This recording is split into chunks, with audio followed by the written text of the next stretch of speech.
जय हिंद। क्या हाल है? बढ़िया हो। चलिए, आज हमें क्या पढ़ना है? संविधान सभा। संविधान पढ़ने के लिए, ये संविधान की रूपरेखा को समझने के लिए, या इस देश का जो ये आपका सुनहरा संविधान है ये किस प्रकार बना, तो इसके लिए बहुत सारी बैठकें की गई थी। बहुत सारे लोगों ने अपने मत रखे थे और बहुत ही ज्यादा लोगों ने और समितियों ने इस पर मेहनत की थी। और उस मेहनत का ही आज रूप हमें पढ़ना है कि संविधान सभा आखिर है क्या। आखिर लोग कहां से आए, कहां बैठे, क्या चर्चाएं की, कितनी दिन ये चर्चाएं चली, आखिर इसका रिजल्ट क्या निकला। क्या हम कह सकते हैं कि संविधान सभा में जो संविधान बनाया गया वो आज भी सफल है? तो इन चीजों को हमें आज देखना है। आखिर इस इतने बड़े देश की, जिसकी सबसे ज्यादा जनसंख्या है, आज भी इतना पुराना बना संविधान इसको कैसे चला पा रहा है? आज भी उस समय के लोगों ने कितना, इतने दूर का कैसे सोच लिया? तो इस चीजों को समझने के लिए हमें संविधान सभा बैठानी पड़ेगी। और संविधान सभा बैठाएंगे तो चर्चाएं होंगी। और उन्होंने क्या चर्चाएं की, क्या प्रोसेस फॉलो किया, उन्होंने किस एक्ट को या किस आर्टिकल को फॉलो किया और इस देश के संविधान को लिखा, आज हमें ये देखना है। तो लास्ट लेक्चर में आपको इतना तो पता चल गया था कि संविधान सभा जब बनाई गई थी उसकी देन या उसका कार्य किस मिशन के द्वारा किया गया था, समिति के द्वारा किया गया था। 1946 में कैबिनेट मिशन के द्वारा किया गया था। कैबिनेट मिशन किसके द्वारा भेजा गया था? उस समय की ब्रिटिश गवर्नमेंट में एटली सरकार के द्वारा भेजा गया था। अच्छा, अभी तक जब संविधान सभा हम शुरू कर रहे हैं तो हम जानते हैं कि अभी पाकिस्तान का निर्माण नहीं हुआ है और कैबिनेट मिशन ने मुस्लिम लीग की मांग को क्या कर दिया है? अस्वीकार कर दिया है। इतनी चीजें हमें अभी बेहतर ढंग से पता है ना? तो आगे जाकर ऐसा क्या हुआ कि पाकिस्तान का निर्माण करना पड़ा, जब कैबिनेट मिशन इस चीज को लेकर एकदम सुनिश्चित था कि नहीं, हम पाकिस्तान का निर्माण नहीं करेंगे। ऐसा नहीं है कि माउंटबेटन ये सोच के बैठे थे कि हाँ, मुझे अपने काल में पाकिस्तान बनाना ही है। या कैबिनेट मिशन के आपके अध्यक्ष कौन कौन थे? कैबिनेट मिशन के अध्यक्ष पैथिक लॉरेंस ये सोच कर आए थे कि हाँ, मुझे इस देश के दो टुकड़े करना है। ऐसा नहीं है। इन्होंने भी अंतिम तक प्रयास किया था कि इस देश के टुकड़े ना हो, और लॉर्ड माउंटबेटन ने भी कोशिश की थी अंतिम रूप से कि हम इसके दो टुकड़े कर कर ना जाए, पर कुछ ऐसी स्थितियां या परिस्थितियां पैदा हुई जिस वजह से ये हुआ।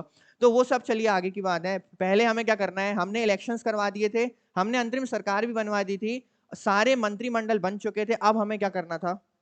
अब हमें संविधान की पहली बैठक बुलाना था। अब सारी चीजें हो चुकी हैं। अब दिल्ली में आपका एक संसद भवन है, ठीक है, जिसे अब किस नाम से जाना जाएगा? संविधान सदन के नाम से जाना जाएगा। उसमें एक सेंट्रल हॉल है, केंद्रीय कक्ष, वहां आपकी बुलाई गई थी पहली संविधान सभा की बैठक। अच्छा, ये बैठक कब बुलाई गई थी? तो अब इस टाइमलाइन से हम जुड़ने जा रहे हैं। तो आओ चलते हैं संविधान के सफर में। 9 दिसंबर 1946 पहली डेट क्या है? ये डेट आपको आज से लेकर जीवन भर याद रहनी चाहिए। ये वो दिन है जब भारत के सभी प्रतिनिधि मिलकर एक कक्ष में बैठे थे और उन्होंने चर्चा की थी। किस विषय पर?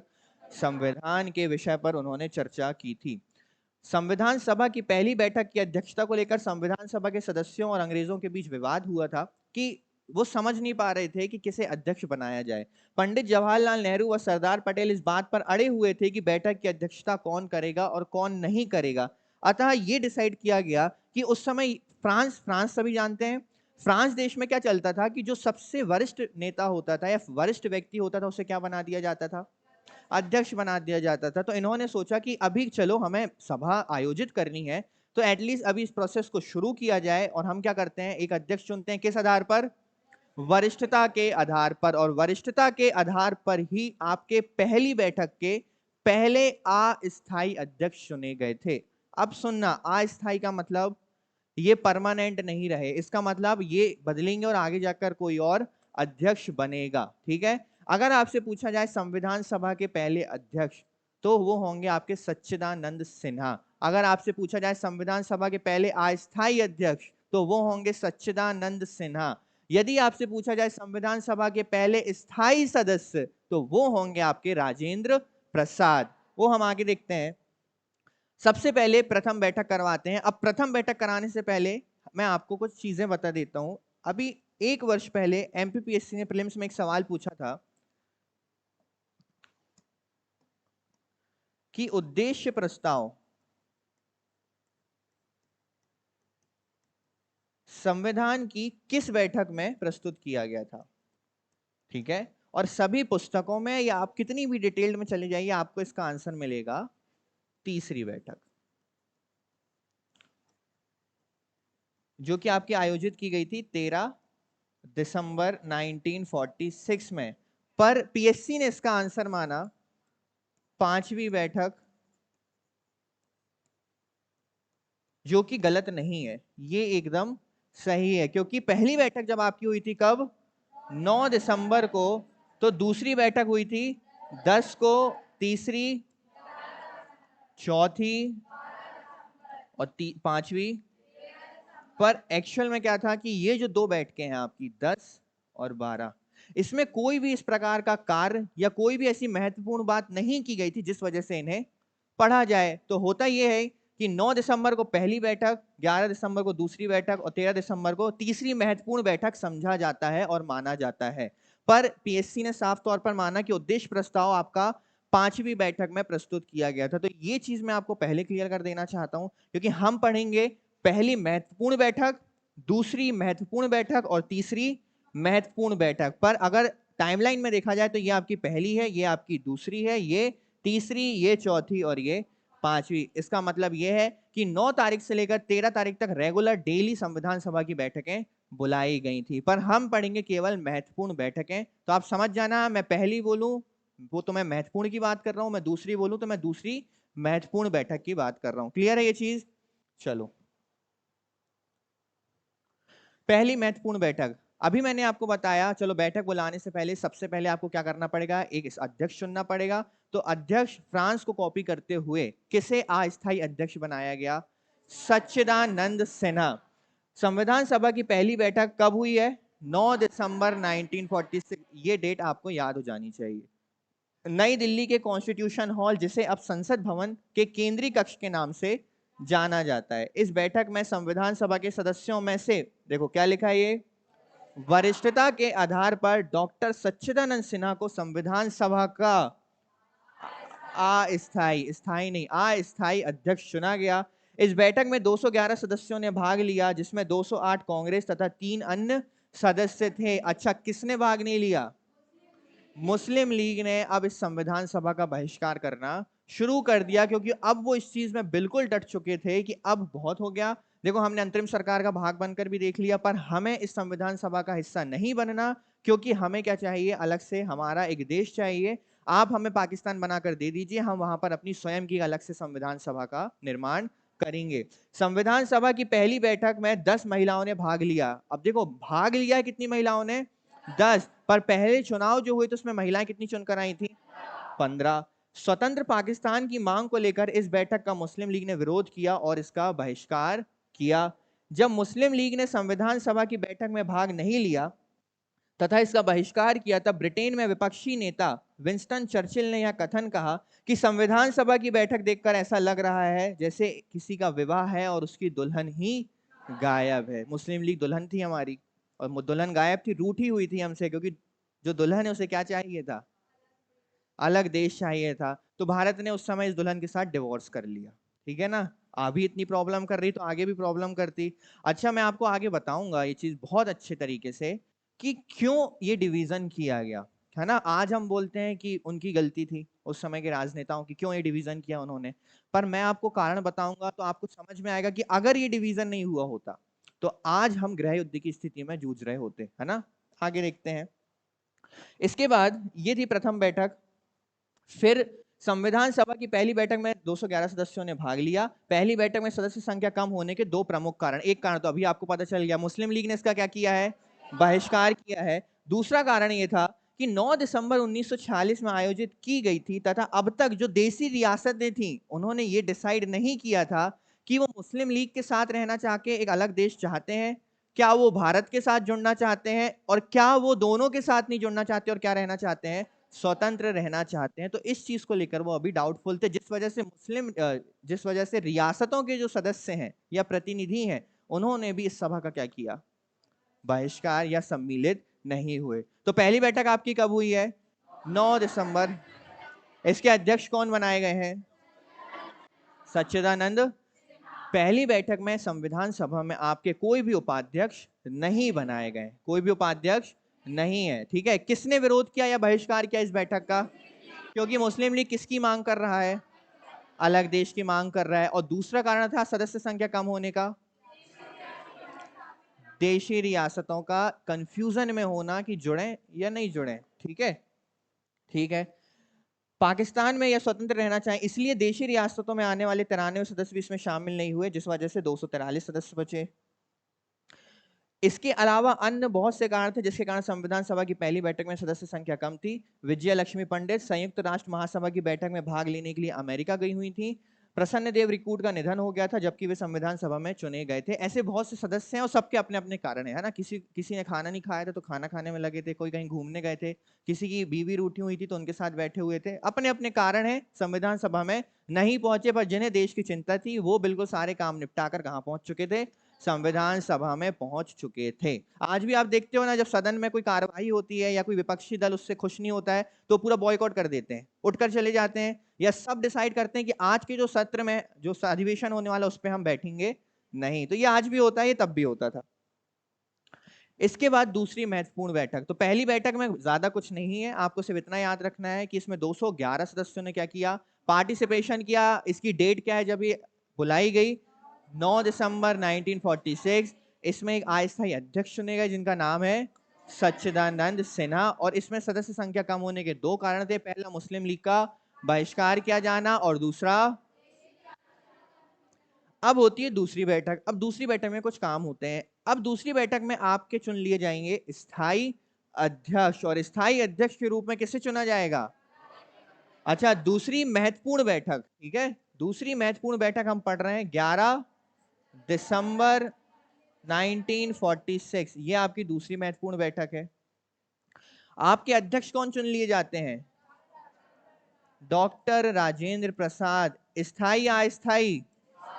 अब ये बनते हैं स्थायी अध्यक्ष। और अब अध्यक्ष के साथ दो टीम मेंबर भी बनेंगे, यानी कौन बनेंगे? उपाध्यक्ष बनेंगे। संविधान सभा की दूसरी महत्वपूर्ण बैठक 11 दिसंबर 1946 को आयोजित की गई। इस बैठक में डॉक्टर राजेंद्र प्रसाद को संविधान सभा का स्थायी अध्यक्ष चुना गया। ये तो फेवरेट सवाल रहते हैं एग्जामिनर्स के, अस्थायी अध्यक्ष कौन रहा, स्थायी अध्यक्ष कौन रहा? H.C. मुखर्जी, ये जो आपको दिख रहे हैं ये कौन है? H.C. मुखर्जी और V.T. कृष्णमाचारी। MPPSC ने पिछले वर्ष पूछा है ये सवाल, है ना, कि आपके और ये दोनों ऑप्शन दिए थे उन्होंने। ऑप्शन में आपके जो ऑप्शन थे उसमें दोनों ही नाम थे। पहले उन्होंने इसे आंसर माना, फिर उन्होंने इस दोनों को आंसर मान लिया क्योंकि दोनों ही सही है। H.C. मुखर्जी भी इसके उपाध्यक्ष बने थे और V.T. कृष्णमाचारी, ये जो आपको सामने तस्वीर दिख रही है, V.T. कृष्णमाचारी भी क्या बने थे? उपाध्यक्ष। तो दूसरी बैठक में हमने देखा कि एक स्थायी अध्यक्ष बना दिया गया, किसको? और दो उपाध्यक्ष बनाए गए। पहले कौन? H.C. मुखर्जी, और दूसरे कौन? V.T. कृष्णमाचारी। ये नाम लोड करते जाइए आप अपने दिमाग में। B.N. राव को जानते हैं सभी, काफी नाम सुन चुके हो अब तक। B.N. राव को संविधान सभा के संवैधानिक सलाहकार के रूप में नियुक्त किया गया। B.N. राव का जो कंट्रीब्यूशन है वो आपको अभी आगे पता चलेगा। आप मानेंगे कि हाँ ठीक है, हम संविधान का श्रेय बहुत लोगों को देते हैं, ठीक है, हम संविधान सभा का श्रेय हम अपने अंबेडकर साहब को भी देते हैं, जवाहरलाल नेहरू को भी देते हैं, कांग्रेस को भी देते हैं, सरदार पटेल को भी देते हैं। ऐसे बहुत से बड़े बड़े नाम हैं जिन्हें हम संविधान का श्रेय देते हैं। पर जब हम देखते हैं कि एक लोकल वे में, जब हम देखते हैं कि B.N. राव का नाम थोड़ा सा क्या है, लोगों के सुनने में थोड़ा कम मिलता है, पर आपको पता चलेगा कि B.N. राव एक ऐसी व्यक्ति हैं जिन्होंने हाथ में परोस कर दे दिया आपको संविधान, कि ये रहा संविधान, ये रहा प्रारूप, ये रहे सारे आर्टिकल, जाओ इस पे चर्चा करो और जो लगता है चेंज कर लो। पूरी की पूरी मेहनत की किसने? B.N. राव ने। देखो बाकी लोगों ने भी मेहनत की है, किसी चीज को देकर उसको समझना और उसमें परिवर्तन करना भी आसान काम नहीं है, पर यह है कि उसकी भूमिका बनाने में या प्रथम चरण का कार्य करने में सबसे बड़ा योगदान किसका रहा है? B.N. राव का रहा है। इसके बाद चलो B.N. राव आ गए तो B.N. राव की बात कर लेते हैं। ये है आपके सर बेनेगल नरसिंह राव। अच्छा, इनकी एक बहुत महत्वपूर्ण बात यह है कि आप इंटरनेशनल कोर्ट का नाम सुना है आपने? इंटरनेशनल कोर्ट में भारत की ओर से जाने वाले प्रथम न्यायाधीश भी कौन रहे हैं? Sir B.N. राव रहे हैं। अच्छा, एक चीज और, क्या आपको पता है संविधान सभा के सदस्य नहीं थे? BN राव संविधान सभा के सदस्य नहीं थे, उसके बाद भी संविधान सभा में उनका बहुत बड़ा पद था और वो उसके संवैधानिक सलाहकार भी थे, और प्रारूप बनाने का कार्य भी किसको दिया गया था? BN राव, क्योंकि वो उस प्रकार के या उस एलिजिबिलिटी के व्यक्ति थे कि ऐसे लोगों की जरूरत है इस देश को, ये चाहिए हमें, ये आएंगे जो कुछ अच्छा काम करके जाएंगे। ये थे एक ICS अधिकारी, इंडियन सिविल सर्विसेज के ये अधिकारी थे। भारतीय संविधान सभा के संवैधानिक सलाहकार सर BN राव संविधान सभा के सदस्य नहीं थे, यह एक ICS अधिकारी थे और इन्होंने निःशुल्क अपनी सेवाएं संविधान निर्माण के लिए दी थी। टोटली देश के लिए योगदान करने का इनका लक्ष्य था। यह संविधान के अच्छे जानकार थे तथा बर्मा के संविधान प्रारूप निर्माण में भी हम पढ़ चुके हैं कि बर्मा का संविधान के ड्राफ्ट तैयार करने में भी किसका योगदान है? BN राव का है। BN राव ने संविधान का प्रारूप तैयार किया। BN राव अंतरराष्ट्रीय न्यायालय में भारत की ओर से जज बनने वाले पहले व्यक्ति थे। BN राव द्वारा जो प्रारूप को तैयार किया गया था, एक प्रारूप बनाने का काम किसको दिया गया है? BN राव, और उस प्रारूप की जांच करने के लिए एक समिति बनाई गई थी, और वो समिति के अध्यक्ष कौन थे? BR अम्बेडकर। प्रारूप समिति का नाम सुना है? हम समितियां पूरी पढ़ेंगे जितनी संविधान में, ठीक है। उसमें एक प्रारूप समिति थी जो इस चीज के लिए जांच करने के लिए बनाई गई थी कि जो प्रारूप BN राव के द्वारा तैयार किया गया है, क्या उसमें किसी प्रकार के बदलाव की आवश्यकता है, क्या इसमें किसी प्रकार की अन्य चर्चाएं की जा सकती हैं। तो उसकी जांच करने के लिए 7 सदस्यों की, जिसमें एक अध्यक्ष थे BR अम्बेडकर और 6 थे अन्य सदस्य, इनकी एक टीम बनाई गई और इस समिति को नाम दिया गया प्रारूप समिति। प्रारूप समिति को पांडुलेखन समिति भी कहा जाता है। तो यहां तक क्लियर है? BN राव क्लियर है? तो दूसरी बैठक में हमने देखा कि ये पहली बात बताओ, जो दूसरी महत्वपूर्ण बैठक ये आयोजित कब की गई आपकी? 11 दिसंबर, ठीक है। क्या इसमें स्थायी सदस्य अध्यक्ष चुनेगा या अस्थायी? किसे चुना गया? 2 क्या चुने गए? पहला, दूसरा, और संवैधानिक सलाहकार किसे नियुक्त किया गया? BN राव, और ये BN राव हैं आपके। आगे बढ़ते हैं, तीसरी महत्वपूर्ण बैठक। अब हमने देखा तीसरी महत्वपूर्ण बैठक आपकी होगी 13 दिसंबर 1946। ये केवल और केवल इस वजह से क्या है महत्वपूर्ण? उद्देश्य प्रस्ताव। क्योंकि वर्तमान में आज आप जो अपने संविधान की प्रस्तावना को देखते हैं वो कंप्लीटली किसके आधार पर बनाई गई है? कॉपी करके बनाई गई है इस उद्देश्य प्रस्ताव को। अब उद्देश्य प्रस्ताव क्या है पहले मैं आपको बता देता हूं कि संविधान बनने के पश्चात या संविधान में जो एक झलक देखने मिलेगी भारत की, वो भारत किस प्रकार से अपनी विचारधारा रखेगा, उस भारत की कार्यपालिका किस प्रकार से कार्य करेगी, भारत के लक्ष्य क्या होंगे और भारत अपने नागरिकों को किस प्रकार के अधिकार देगा, या भारत देश की प्रकृति किस प्रकार की होगी, ये किस में लिखा गया था? इस उद्देशिका में लिखा गया था। और इस उद्देशिका को संसद में या उस सदन में उस समय पढ़कर किसने सुनाया था? पंडित जवाहरलाल नेहरू ने। उन्होंने ये पढ़कर सुनाया था कि यह है उद्देशिका, और हमारा जो भारत है जो अब स्वतंत्र होने जा रहा है, जो अपना संविधान बनाने जा रहा है, वो इस प्रकार की विचारधारा लेकर आगे बढ़ेगा, और आज भी वो उसी विचारधारा को लेकर आगे बढ़ रहा है। अब ये विचारधारा कौन सी थी ये देखते हैं। संविधान सभा की तीसरी महत्वपूर्ण बैठक 13 दिसंबर 1946 को आयोजित की गई। यह बैठक इसलिए महत्वपूर्ण है क्योंकि इसमें पंडित जवाहरलाल नेहरू ने उद्देश्य प्रस्ताव को प्रस्तुत किया। उद्देश्य प्रस्ताव क्या है? भारत के संविधान की वर्तमान में जो प्रस्तावना है उसका आधार कौन है? उद्देश्य प्रस्ताव। अब देखना, ये भारत की क्या है? उद्देशिका या प्रस्तावना है। अब देखो इस पे लिखा हुआ है सामाजिक, आर्थिक और राजनीतिक न्याय दिया जाएगा, ठीक है। विचार, अभिव्यक्ति, विश्वास, धर्म और उपासना की क्या दी जाएगी? ये प्रकृति ही तो है ना? ये आपकी विचारधारा ही तो है जो आप देश के नागरिकों को देने जा रहे हैं। प्रतिष्ठा और अवसर की समता प्राप्त कराने के लिए आपको क्या दिए जाएंगे? अधिकार दिए जाएंगे। तो ये सारी चीजें ही उद्देश्य प्रस्ताव में किसने पढ़कर सुनाई थी? पंडित जवाहरलाल नेहरू ने पढ़कर सुनाई।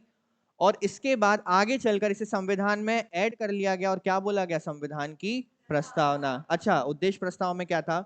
भारत के लिए जिस संविधान का हम निर्माण करने जा रहे हैं उसमें क्या क्या उसके उद्देश्य होंगे, सरकार की प्रकृति किस प्रकार की होगी, मतलब सरकार कैसी होगी? लोकतंत्र को फॉलो करेगी, समाजवाद को फॉलो करेगी, साम्यवाद को फॉलो करेगी, या पूंजीवाद को फॉलो करेगी? सरकार किन किन उद्देश्यों को लेकर काम करेगी, सरकार के उद्देश्य क्या होंगे, संविधान के सिद्धांत क्या होंगे, संविधान के दर्शन क्या होंगे, इन सभी बातों का उल्लेख इस उद्देश्य प्रस्ताव में किया गया था। इसके अलावा भारत को कल्याणकारी राज्य के रूप में बनाने का निर्णय भी लिया गया था इस उद्देश्य प्रस्ताव के तहत। तो 13 दिसंबर में आपका सबसे इंपॉर्टेंट केवल क्या है? उद्देश्य प्रस्ताव। किसके द्वारा प्रस्तुत किया गया? आगे जाकर ये उद्देश्य प्रस्ताव क्या बन गया? आपके संविधान की प्रस्तावना बन जाता है। ठीक है, तो हमने पहली महत्वपूर्ण बैठक कितने कब देखी? चलो देखते हैं। पहली महत्वपूर्ण बैठक क्या हुआ? आपके पहले क्या बने? अस्थाई। किसे बनाया गया? सच्चिदानंद सिन्हा। इसके अलावा इसमें कितने सदस्यों ने भाग लिया? किसने इसका बहिष्कार किया? मुस्लिम लीग। दूसरी महत्वपूर्ण बैठक क्या हुआ? स्थायी अध्यक्ष चुने गए।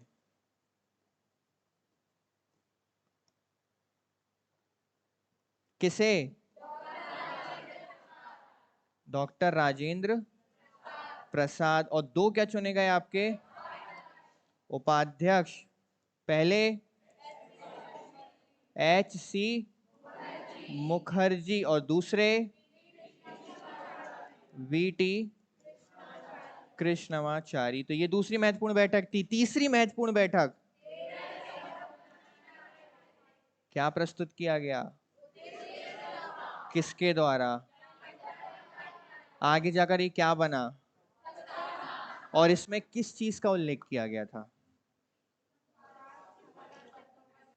ठीक है, अब देखो क्या होता है। संविधान सभा की बैठकें चल रही थी। पहली बैठक, दूसरी बैठक, तीसरी बैठक, चौथी बैठक, पांचवी बैठक। और दूसरी तरफ कहीं ना कहीं इस चीज का विरोध चल रहा था कि इस संविधान सभा को तो हम बॉयकॉट करेंगे, हमें अलग से क्या बना कर दो आप। एक देश या एक क्षेत्र दीजिए और उस क्षेत्र को भारत से अलग कीजिए और हमें एक अन्य संविधान सभा बनाने की परमिशन दीजिए। और वो जो संविधान सभा है वो भारत से और ब्रिटिश गवर्नमेंट से पूर्णतः क्या होनी चाहिए? स्वतंत्र होनी चाहिए। किसी भी प्रकार का हमारे ऊपर किसी का आधिपत्य नहीं होना चाहिए। अब मैं आपको पहले बता देता हूं कि अभी शॉर्ट फॉर्म में बता देता हूं। एक्चुअल में जो भारतवर्ष था, आपने देखा है भारत में ये जो हमारा एरिया है, यहां पर आपको बांग्लादेश करीब देखने मिलता है और ये जो आपका एरिया है यहां पर आपको क्या देखने मिलता है? पाकिस्तान। उस समय तो ये एक हुआ करते थे। जब ये एक हुआ करते थे तो यहाँ के जो प्रांत थे और यहाँ के जो प्रांत थे, यहाँ पर जो मुस्लिम पॉपुलैरिटी है वो क्या थी? थोड़ी सी ज्यादा थी। पॉपुलेशन क्या थी? थोड़ी सी ज्यादा थी। इस वजह से क्या हुआ, उस समय सांप्रदायिकता को लेकर ये आग भड़क चुकी थी कि ये क्षेत्र यहाँ पर बंगाल में और बंगाल के आसपास के क्षेत्रों में दंगे अपनी चरम सीमा पर पहुंच चुके थे, जिस वजह से यहाँ पर भी किन चीजों की मांग उठने लगी थी? अलग से देश की। अब एक चीज बताओ, दो ऑप्शन थे उस समय माउंटबेटन के सामने। ठीक है, एक ऑप्शन ये था कि जितना भी इन्हें चिल्लाना है चिल्लाने दो, जितने दंगे होते हैं होने दो, कभी ना कभी तो शांत होंगे, हम इसको अलग नहीं करेंगे। पर अगर से आप दूसरे तौर पर सोचो कि अगर इसे जोड़ दिया जाता और एक अलग देश नहीं बनाया जाता और इसे ही कंटिन्यू रखा जाता, इनके दिमाग में तो ये सोच आ गई कि इन्हें अलग से क्या चाहिए? देश चाहिए। ये भले ही आजाद हो जाते पर ताउम्र जीवन भर इस देश में किस चीज की आवाज उठाते? अलग करो, अलग करो, हमें भारत से अलग करो। जैसे आज आप देखे होंगे कि कुछ आतंकवादी कनाडा में बैठकर एक खालिस्तान की मांग कर रहे हैं, है ना। वो खालिस्तान छोड़ो, पाकिस्तान पंजाब का 1 किलोमीटर की भूमि भी नहीं ले सकते, है ना। उनमें कैपेसिटी नहीं है, हिम्मत ही नहीं है। और रही बात हिम्मत की भी नहीं है, वो कर ही नहीं सकते क्योंकि हमारे भारत का जो संप्रभुता है या डिफेंस है वो इतना मजबूत है ना, कि ऐसे दो कौड़ी के लोगों से हमारा पंजाब अलग नहीं होने वाला है। पर समस्या यहां पर आई कि इन्हें अलग करना क्यों जरूरी था? अगर ये अलग नहीं होते, है ना, तो हो सकता था फ्यूचर में जो आग अभी केवल इतने क्षेत्र में लगी है इतने में बढ़ जाती, या ये आग इतने में बढ़ सकती थी, या ये आग यहां तक भी आ सकती थी, क्योंकि एक सोच ही तो है, वो विचारधारा जहां तक फैल जाए आपकी, है ना। और चलो ठीक है, मान लो ये आग नहीं भी बढ़ती और इन क्षेत्र को आजाद नहीं किया जाता और आगे चलकर ये परिस्थितियां खराब करते और भारत बोलता कि हम तुमसे हार चुके हैं, आपकी हमें आवश्यकता नहीं है, इतने गृह युद्ध या दंगे या इतने जनमान की हानि हम नहीं सह पाएंगे, इससे अच्छा हम आपको क्या करते हैं, अलग कर देते हैं। चलो ठीक है, 1947 के बाद इनको कभी हमने 1 साल 2 साल 5 साल बाद अलग कर दिया, और यदि हम इन्हें अलग कर देते तो ये जो स्टेट्स यूनाइट होकर अभी बैठे हुए थे भारत में, ये भी धीरे से अपनी आवाज उठाने लगते। कल को राजस्थान बोलता, कल को महाराष्ट्र बोलता हम मराठी लोग हैं, हमें इस देश से क्या करो, अलग करो, हम भी अपना एक मराठी का अलग देश बनाएंगे। तो ना चाहते हुए भी उस समय सरदार पटेल, पंडित नेहरू या माउंटबेटन मजबूर हो चुके थे कि अब हमारे पास, क्योंकि सांप्रदायिकता की आग को इस कदर मुस्लिम लीग ने बढ़ा दिया था, लोगों के दिमाग में इतनी ज्यादा, आपके दिमाग में यदि मैं एक सोच डाल दूं कि ये घर अच्छा नहीं है, मैं आपको एक नया घर देने वाला हूं जहां पर आपको ज्यादा अधिकार दिए जाएंगे, जहां के मालिक आप होंगे, उस घर को हम सब मिलकर बनाएंगे, तो आपके अंदर आंखें चमकने लगेंगी, सपने देखने लगोगे। तो बस वही झूठे सपने इन लोगों को दिखाए गए। और आज जो इन्होंने 1947 में जो इन्होंने सपना देखकर एक महान देश की संकल्पना करते हुए पाकिस्तान गए थे, आज उनकी कंडीशन क्या है पूरा विश्व जानता है। ठीक है, आज वो कह रहे हैं प्लीज दरवाजे खोल दो, हमें अंदर आने दो, और हम बोल रहे हैं निकलो। 47 में बोला था रुक जाओ, तब तो हल्ला मचा रहे थे। अब आप जैसे कम बुद्धि के लोग हमारे देश को नहीं चाहिए। अब अगर तुम लोग इस देश में आ गए तो हमारे यहाँ के लोगों को भी अपनी बुद्धि का बना दोगे, हमारे IITians फिर सब्जी बेचते दिखेंगे। इससे बेहतर है कि वहीं रहो, अब तो नहीं चाहिए हमें, और 2-4 ले जाओ पर आप हमें नहीं चाहिए। इस वजह से पाकिस्तान का निर्माण करना जरूरी हो गया था।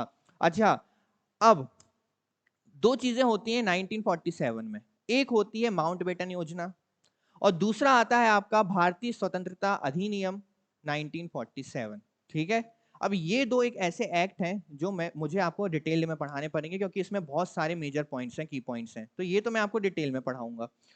पर अगर अब इस टाइमलाइन को हमें आगे बढ़ाने तो थोड़ी सी इसमें चर्चा करनी पड़ेगी कि एक्चुअल में माउंटबेटन योजना या स्वतंत्रता अधिनियम विधेयक आखिर है क्या। तो उसे थोड़े से की पॉइंट्स में हम समझते हैं। मैंने आपको बता दिया माउंटबेटन क्यों मजबूर हो गए देश अलग करने के लिए। अब होता ये है, अच्छा अन्य तथ्य नहीं देखे हमने, यह उद्देश्य प्रस्ताव गांधी जी के निर्देशन पर पंडित जवाहरलाल नेहरू के द्वारा प्रस्तुत किया गया था। मुस्लिम लीग की अनुपस्थिति के कारण इस उद्देश्य प्रस्ताव को 13 दिसंबर 1946 को पारित नहीं किया गया। उद्देश्य प्रस्ताव को 22 जनवरी 1947 को संविधान सभा के द्वारा स्वीकार किया गया। कन्हैया लाल मानिक लाल मुंशी ने उद्देश्य प्रस्ताव को भारत की जन्म कुंडली कहा। जन्म कुंडली क्या होता है, जो कम भाषा में सारी चीजें बता दें, है ना। पंडित जी लिखते ना ये तेजस्वी होगा, ओजस्वी होगा, पढ़ाई लिखाई में अच्छा होगा, 2 शादियां करेगा, सब लिखते ना पंडित जी। तो हमारी उद्देशिका में भी कहीं ना कहीं ये चीजें थी कि आखिर भारत कैसा होगा, भारत क्या अधिकार देगा और भारत की प्रकृति कैसी होगी।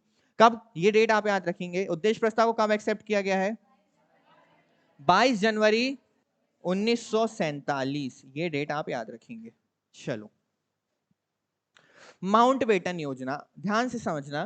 3 जून 1947 को ब्रिटिश सरकार ने स्पष्ट किया कि 1947 में गठित संविधान सभा द्वारा बनाया गया संविधान उन क्षेत्रों में लागू नहीं होगा जो स्वीकार नहीं करेंगे। याद रखना, जो ब्रिटिश गवर्नमेंट है, जिस चीज का हम बार बार विरोध कर रहे थे कि रियासतों को ये क्या कह रहे थे कि ये अपने डिसीजन लेने के लिए स्वतंत्र रहेंगी, और अंतिम तक ब्रिटिश गवर्नमेंट ने यही किया। उन्होंने रियासतों को क्या कर दिया, स्वतंत्र कर दिया। और इन रियासतों के स्वतंत्र होने के पश्चात वो इस चीज को लेकर फ्री थे कि क्या वो पाकिस्तान के साथ जाना चाहते हैं, क्या वो भारत के साथ रहना चाहते हैं, क्या वो स्वतंत्र रहना चाहते हैं। पर सरदार पटेल इस चीज को लेकर बहुत नाखुश थे। तो उन्होंने बोला, क्या आप भारत के साथ आना चाहते हो, ऑप्शन नंबर 2, क्या आप भारत के ही साथ आना चाहते हो, ऑप्शन नंबर 3, क्या आप पिटकर भारत के ही साथ आना चाहते हो। तो ये 3 ऑप्शन किसने रखे, सरदार पटेल ने। तो इन 3 में से एक ऑप्शन तो किसी ना किसी ने चुना है ना। चौथा ऑप्शन भी था, क्या आप पिट कर आना चाहते हो, और हम आपसे नहीं पूछेंगे, हम आपको डायरेक्ट पीट कर घसीट कर लेकर हैदराबाद। बहुत पिटा था, बहुत पिटा था, मान नहीं रहा था, छोटे बच्चे की तरह इतने प्यार से समझा रहे थे, बेटा जूस पी ले, खा ले, ये ले ले, ये पावर ले ले, ये वाला पद ले ले। नहीं, अब पद भी नहीं मिलेगा, अब पिटाई होगी। और घसीट कर जब लाया गया ना हैदराबाद को, तो आज हैदराबाद हिस्सा है आपके भारत देश का। इसके बाद 3 जून 1947 को वॉइसरॉय लॉर्ड माउंटबेटन ने विभाजन की योजना पेश की, जिसे माउंटबेटन योजना के नाम से जाना जाता है। इस योजना को मुस्लिम लीग और कांग्रेस दोनों ने ही स्वीकार किया। मैंने आपको अभी थोड़ी देर पहले बताया क्यों मजबूरी हो चुकी थी कि मुस्लिम लीग तो रेडी थी, पर क्यों कांग्रेस को भी इस पे हाँ बोलना पड़ा अपने दिल पर पत्थर रख के, ये चीज मैंने आपको बता दिया। क्योंकि अगर उस समय नहीं तोड़ते तो आगे टूट जाता, और अगर आगे टूटता तो अपने साथ और अन्य क्षेत्रों को तोड़कर वो साथ में जाता। और आज आप जिस चीज को लेकर इतने खुश है ना, संप्रभु, एकता, राज्यों का संघ, आज किसी राज्य में इतनी हिम्मत नहीं है, वो केंद्र सरकार का कितना भी विरोध कर ले पर वो ये नहीं बोल सकता कि मुझे देश से अलग होना है। क्योंकि उन्होंने ये बोला, शाम तक उनको इतने डंडे पड़ चुके होंगे कि सुबह वो चिल्लाएंगे भारत माता की जय। इस योजना के आधार पर ही ब्रिटिश संसद में 4 जुलाई 1947 को ये जो योजना बनाई गई, इस योजना को फिर एक विधेयक बनाकर प्रस्तुत किया गया ब्रिटिश संसद में, और उसे नाम दिया गया भारतीय स्वतंत्रता अधिनियम। यह भारतीय स्वतंत्रता अधिनियम 18 जुलाई 1947 को स्वीकृत किया गया। ये जो दो टॉपिक है, माउंटबेटन योजना और भारत स्वतंत्रता अधिनियम, ये मैं अलग से नेक्स्ट लेक्चर में आपको कंप्लीटली पढ़ाने वाला हूं, है ना। इसके बाद भारतीय स्वतंत्रता अधिनियम 1947 के कुछ मुख्य बिंदु। इसने भारत में ब्रिटिश राज समाप्त करके 15 अगस्त 1947 को भारत को स्वतंत्र और संप्रभु राष्ट्र घोषित कर दिया कि 15 अगस्त को भारत अब क्या हो जाएगा, स्वतंत्र हो जाएगा। और किसी भी प्रकार का डोमिनियन स्टेटस नहीं, कैसा स्वतंत्र, पूर्णतः स्वतंत्र। 2 अधिराज्यों की स्थापना, ये सबसे बड़ा पॉइंट है इस विधेयक का। भारत तथा पाकिस्तान नामक 2 अधिराज्य बनाए गए और उनको ब्रिटिश सरकार द्वारा सत्ता सौंपी गई। दोनों अधिराज्यों की सत्ता का उत्तरदायित्व उनकी संविधान सभाओं को दे दिया गया। इस अधिनियम के तहत संविधान सभा को 2 भागों में बांट दिया गया तथा भारत एवं पाकिस्तान नामक 2 संप्रभु, पाकिस्तान भी तो संप्रभु है अपने डिसीजन लेने के लिए, 2 संप्रभु राज्यों की स्थापना या राष्ट्रों की स्थापना कर दी गई। माउंटबेटन योजना ने जो प्लान लाया उसकी वजह से भारत के टुकड़े हो गए, एक बना भारत और एक बना पाकिस्तान। पाकिस्तान जो था वो भारत के 2 हिस्सों में था, एक था आपका पूर्वी पाकिस्तान और एक था आपका पश्चिमी पाकिस्तान। अब यदि टुकड़े होंगे देश के तो संविधान सभा के भी टुकड़े होंगे। तो जितने मुस्लिम लीग के सदस्य थे अब वो सारे के सारे उठकर कहां शिफ्ट हो चुके थे, पाकिस्तान शिफ्ट हो चुके थे। और उन्होंने वहां पर एक अलग से क्या बनाई, अपनी संविधान सभा बनाई। अब पाकिस्तान को उनकी संविधान सभा बनाने दीजिए, हमें नहीं मतलब कि वो कम पढ़े लिखे लोग क्या बना रहे हैं। उन्होंने जो बनाया है वो आज पूरा विश्व देख रहा है कि उनकी सेना कभी भी उनके घर पहुंच के उनको उठा के बाहर फेंक देती है और खुद पीएम के पद पर जाकर बैठ के देश चलाने लगते। ये उन्होंने संविधान, इसलिए बोल रहे थे कुछ दिन और रुक जाते, इन लोगों के साथ बैठ के कुछ तो सीख के जाना था। इतनी जल्द एक तो गलती की, चलो ठीक है देश नहीं बना था, एटलीस्ट संविधान सभा में बैठ के बुद्धि तो विकसित कर लेते अपनी कि कैसे संविधान बन रहा है। या BN राव सर के साथ थोड़ा बैठ जाते कि ड्राफ्ट कैसे तैयार किया जाता है। बस अलग देश चाहिए, अलग देश चाहिए। अब बेटा ना तुम्हें पेंट करते आता है ना ईंट खड़ी करते आती, घर बना दिया, वो घर धीरे धीरे करके क्या होता जा रहा है, गिरता जा रहा हो। भारत का जो बना था वो अंबुजा सीमेंट से बना था, है ना, बोलते ना एकदम कभी टूटेगा नहीं, बस वैसे ही है। अब 2 राज्य बन गए हैं, यानी पाकिस्तान की अलग विधान आपकी क्या है, संविधान सभा है, और भारत की आपकी अलग क्या है। तो अब जो भी चर्चाएं होने वाली हैं, ध्यान रखना, अब जो भी चर्चाएं होने वाली हैं वो स्वतंत्र भारत में होंगी, और जो चर्चाएं होंगी उसमें केवल और केवल भारत के संविधान सभा के क्या बैठेंगे, सदस्य बैठेंगे। अब ये बाहर हो चुके हैं, कौन, मुस्लिम लीग और जितने भी सदस्य थे उसके। आगे बढ़ते हैं। अब देखना सदस्य संख्या में परिवर्तन, सीधी बात है, सदस्य उठकर जाएंगे तो सदस्य में परिवर्तन होगा। थोड़ा सा हम रिकॉल करते हैं पुरानी चीजों को। सबसे पहली बैठक कब हुई, दूसरी महत्वपूर्ण बैठक कब हुई, तीसरी महत्वपूर्ण बैठक कब हुई। पहली बैठक में कौन बनाए गए अस्थायी अध्यक्ष, दूसरी बैठक में अध्यक्ष स्थायी कौन बनाए गए, दूसरी बैठक में पहले उपाध्यक्ष कौन थे, दूसरे उपाध्यक्ष कौन थे। उद्देश्य प्रस्ताव किस बैठक में प्रस्तुत किया गया, उद्देश्य प्रस्ताव किसके द्वारा प्रस्तुत किया गया, उद्देश्य प्रस्ताव आगे जाकर किसका आधार बना, प्रस्तावना का आधार बना। माउंटबेटन योजना आती है और क्या कर देती है, पाकिस्तान और भारत को अलग अलग 2 क्षेत्र में डिवाइड, और 2 संविधान सभा का भी क्या कर देती है, विभाजन कर देती है। अब देखते हैं अभी तक कितने सदस्य थे आपके। भारत व पाकिस्तान के पृथककरण के पश्चात दोनों राष्ट्रों की संविधान सभाएं भी पृथक पृथक हो गई। अतः संविधान सभा में सदस्यों की संख्या अब कितनी रह गई, क्योंकि बाकी उठकर कहां चले गए, पाकिस्तान। भारत में सरदार वल्लभ भाई पटेल के नेतृत्व में देशी रियासतों का एकीकरण अब प्रारंभ किया गया। अब पाकिस्तान बन गया है तो एक टेंशन बन गई है, रियासतों के पास ऑप्शन आ गए हैं कि यहाँ जाओ या तो यहाँ जाओ। सरदार पटेल बिल्कुल सुनिश्चित थे इस चीज को लेकर कि हम किसी को भी वहां पर जाने नहीं देंगे। जिस राजनीतिक एकीकरण तथा देशी रियासतों का पुनर्गठन भी कहा जाता है। काफी रियासतों को आपस में मिला दिए जाने के कारण संविधान सभा की सीटों की संख्या 324 से घटकर, क्यों? क्योंकि ऐसे बहुत से क्षेत्र थे अब जिनको क्या कर दिया गया, मर्ज कर दिया गया, है ना। और उन क्षेत्र से फिर 2 या 3 की जगह केवल कितने सदस्य आने लगे, 1 आने लगे। तो अब 324 से कितने बचे, 299 सदस्य बने हैं। इन 299 सीटों में से 9 सीटें कहां से थी, ब्रिटिश प्रांतों से थी। चीफ कमिश्नरी प्रांत बलूचिस्तान अब कहां जा चुका है, पाकिस्तान में जाकर मिल गया, तथा कुर्ग, अजमेर, मेरवाड़ा व दिल्ली को भारत में प्रांतों में ही विलय कर दिया। इसका मतलब यह है कि अब भारत में कोई भी कैसे क्षेत्र नहीं होंगे, चीफ कमिश्नरी क्षेत्र नहीं होंगे। अब भारत में केवल होंगे प्रांत। कौन होंगे, प्रांत होंगे। बलूचिस्तान किसने ले गया अपने पास, और बाकी 3 क्षेत्र किसमें विलय हो गए, भारत में। तो याद रखना 389 आपके कब थे, जब संविधान सभा पहली बार बनी थी, इलेक्शन हुए थे। 389 के बाद जब पाकिस्तान अलग से बना या 2 संविधान सभाएं बनी तो कितने सदस्य बने, और जब रियासतों को किसमें जोड़ना शुरू कर दिया गया तब कितने सदस्य बचे, 299। इसके बाद भी संविधान में साइन करने वाले केवल सदस्य होंगे 284। ऐसा क्यों होगा वो हम आगे देखते हैं, ठीक है। तो ये चीजें क्लियर है संविधान सदस्य संख्या में। अब थोड़ा सा इसे देखना, ये याद रखना। अभी हमने देखा सदस्य कितने हैं, 299।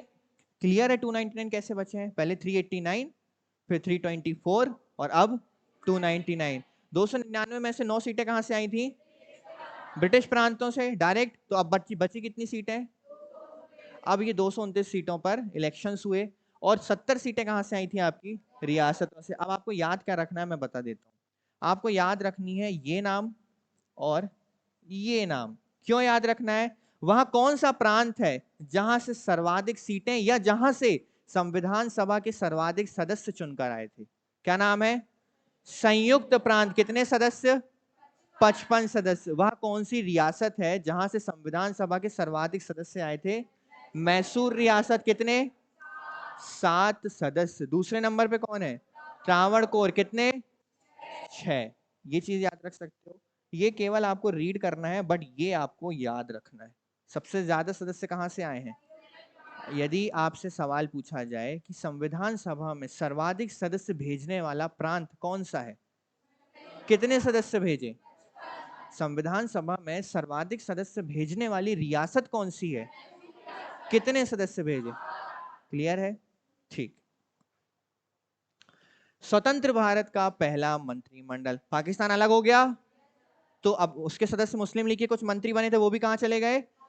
अब हम बनाएंगे स्वतंत्र भारत की पहली मंत्रिमंडल, और ये आपको एकदम याद होनी चाहिए, ठीक है। सबसे पहले शुरू करते हैं हम, Pandit Jawaharlal Nehru, prime minister, external affairs मतलब विदेश, विदेशी मामले पहले भी किसने रखे थे, पंडित नेहरू ने। अभी भी किसने रखे हैं, पंडित नेहरू ने। Commonwealth relations and scientific research, ये किसने अपने पास रखा, पंडित नेहरू। सरदार पटेल, गृह मंत्रालय किसके पास, सूचना और प्रसारण किसके पास, राजेंद्र प्रसाद। कृषि एवं खाद्य विभाग या मंत्रालय किसके पास, राजेंद्र प्रसाद। पहले शिक्षा मंत्री कौन, अबुल। पहले रेलवे और परिवहन, एक नाम सुना आपने, जॉन मथाई। पहले रेलवे और परिवहन मंत्री कौन बने आपके, जॉन मथाई, वही पावरफुल। रक्षा मंत्री कौन बनेंगे, जिसके पास बल होगा, बलदेव सिंह। लेबर श्रम मंत्री वही जो पहले थे, कौन, जगजीवन राम आपके पहले श्रम मंत्री बनते हैं। CH भाभा आपके वाणिज्य मंत्री बनते हैं। रफी अहमद किदवई आपके कम्युनिकेशन मिनिस्टर बनते हैं। राजकुमारी अमृत कौर कहां से चुनकर आई थी ये, और मंत्रालय एक्सेप्ट करती है स्वास्थ्य का। तो पहली स्वास्थ्य मंत्री या पहली महिला स्वास्थ्य मंत्री कौन है आपकी, राजकुमारी अमृत कौर। डॉक्टर BR अंबेडकर, बताइए कौन से मंत्री, कानून मंत्री। RH षणमुखम शेट्टी कौन से मंत्री, ये पूछा जाता है, षणमुगम शेट्टी। या पहले वित्त मंत्री कौन थे आपके, षणमुगम शेट्टी। डॉक्टर श्यामा प्रसाद मुखर्जी, ये बनते हैं आपके इंडस्ट्रियल एवं सिविल सप्लाई, उद्योग। और अंतिम है आपके NV Gadgil, public works, mines यानी खदान और ऊर्जा। कौन, गॉड गिल। खदानें जो हैं उनसे जो मेटल निकलता है वो तो भगवान ही के द्वारा दिया गया है, हमने तो बनाया नहीं है, तो ऐसे याद रखें गॉड के पास थी खदान। या ऊर्जा, जो ऊर्जा हमें सूर्य से मिलती है वो भी गॉड ही दे रहे हैं हमें, है ना। तो गॉड नाम याद रखोगे, ऊर्जा और खान किसके पास था, गॉड गिल। तो ये थी आपकी पहली मिनिस्ट्री। चलो जल्दी जल्दी मुझे बताओ, विदेश मंत्रालय किसने रखा, शिक्षा मंत्रालय किसने रखा, कानून मंत्री किसने रखा, कौन बने, कानून मंत्रालय किसने रखा, लेबर मिनिस्ट्री कौन रखा, जगजीवन राम। और वाणिज्य CH भाभा। डिफेंस बलदेव सिंह। तो ये आपकी पहली मिनिस्ट्री है, ये मिनिस्ट्री आप अच्छे से रिवाइज करेंगे। आगे बढ़ते हैं, संविधान निर्माण के 5 चरण। अब थोड़ा सा रिलैक्स हो जाओ, अब आपको उस चीज को समझना है कि वो प्रोसेस मैंने आपको बताया था, प्रोसेस कैसे करी जाएगी, अब वो प्रोसेस ऐसे की जाएगी। बैठकें समझ गए, पहली बैठक हो गई, दूसरी बैठक हो गई, तीसरी बैठक हो गई, फिर हमने देखा माउंटबेटन योजना ने आके संविधान सभा को क्या कर दिया, विभाजित कर दिया। और ये सारी चीजें जब हो गई, भारत अब स्वतंत्र हो चुका है, तो आपकी पहली स्वतंत्र मंत्रिमंडल भी अब बन चुकी है और हमने पहला मंत्रिमंडल भी देख लिया। अब बात यह आती है कि चलो संविधान सभा जो बनी थी, एक्चुअल में वो किस प्रोसेस को उन्होंने फॉलो किया था। क्या हुआ था कि एकदम से सारे लोग बैठकर के बात कर रहे थे कि चलो लिखो आर्टिकल नंबर 2 ऐसा लिखना, और सब बोलते थे कि नहीं नहीं इसको ऐसा नहीं ऐसा लिखो। क्या ऐसा हुआ था, या कुछ अलग तरीके से इसका फॉर्मेशन किया गया था, या कुछ लोगों को कार्य दिया गया था। तो अब ये चरणों में समझेंगे। तो सबसे पहले आप एक पॉइंट समझ लो, समितियों का गठन किया गया था, ठीक है। और ये जो समितियां बनी थी, इसके अलग अलग मेंबर्स और अध्यक्ष हुआ करते थे, और इन समितियों को अलग अलग कार्य दिया गया था। जैसे कि मैंने 5 लोगों की टीम बनाई और उन्हें बोला कि आप नागरिकता संबंधी प्रावधानों को देखिए। मैंने अलग 5 लोगों की टीम बनाई, मैंने बोला आप स्वतंत्रता संबंधी प्रावधानों को देखिए। फिर मैंने एक टीम बनाई और उसको बोला कि आप जाइए आपातकाल की शक्तियों पर थोड़ी चर्चा कीजिए। फिर एक मैंने बनाई, उन्हें बोला कि आप जाओ अधिकारों पे जाकर कुछ रिसर्च करके आओ। तो ये समिति अपने क्षेत्र में क्या करती थी, रिसर्च करती थी, और इन समितियों के सदस्य पूरे विश्व में जाकर यात्रा करते थे, उस देश के संविधान का अध्ययन करते थे, और उस देश के संविधान में यदि कोई एक ऐसा की पॉइंट मिल जाता था जो वाकई में अच्छा है, तो उसे क्या कर लेते थे, एडॉप्ट कर लेते थे। इसी वजह से भारतीय संविधान को उधारी का थैला भी कहा जाता है, क्योंकि जो उसके आर्टिकल्स हैं वो भारतीय व्यक्तियों की स्वयं की सोच नहीं है ना, कि सोचा कि आर्टिकल ऐसा होना चाहिए हमने लिख दिया। वो एडॉप्ट किए गए हैं, मोस्टली आर्टिकल्स एडॉप्ट किए गए, हाँ, पर एग्जैक्ट एडॉप्ट नहीं किए हैं। कुछ देशों से हमने उसमें हमने थोड़े बहुत परिवर्तन भी किए हैं। अब देखना, संविधान का निर्माण 5 चरणों में पूरा किया गया था। कितने चरणों में, 5। और ये बहुत ही अच्छे तरीके से एकदम फॉलो किए गए थे, किसी भी प्रकार की इसमें प्रॉब्लम नहीं हुई, और इन 5 चरणों की सक्सेस होने की वजह से ही आज इतना खूबसूरत संविधान हमारे सामने है। संविधान का निर्माण 5 चरणों के क्रम में किया गया। प्रथम चरण, सबसे पहले, अब इस कहानी से जुड़ने का समय आ गया है, अब एकदम आप फोकस रखेंगे, ठीक है।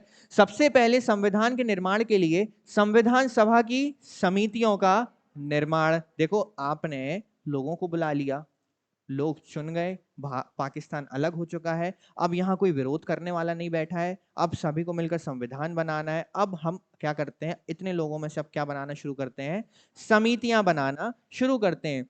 समितियों को दुनिया के विभिन्न देशों के संविधानों के अध्ययन के लिए कहा गया। अध्ययन के पश्चात इन समितियों ने अपनी रिपोर्ट प्रस्तुत की। जिसको बोला नागरिकता, तो वो नागरिकता का अध्ययन करते हैं, और जब सारी चीजें वो पढ़ लेते हैं, समझ लेते हैं, तो अपनी रिपोर्ट फिर क्या करते हैं, सदन के समक्ष प्रस्तुत करते हैं, संविधान सभा के समक्ष प्रस्तुत करते हैं। ये पहली प्रोसेस थी। अब प्रोसेस नंबर 2, द्वितीय चरण।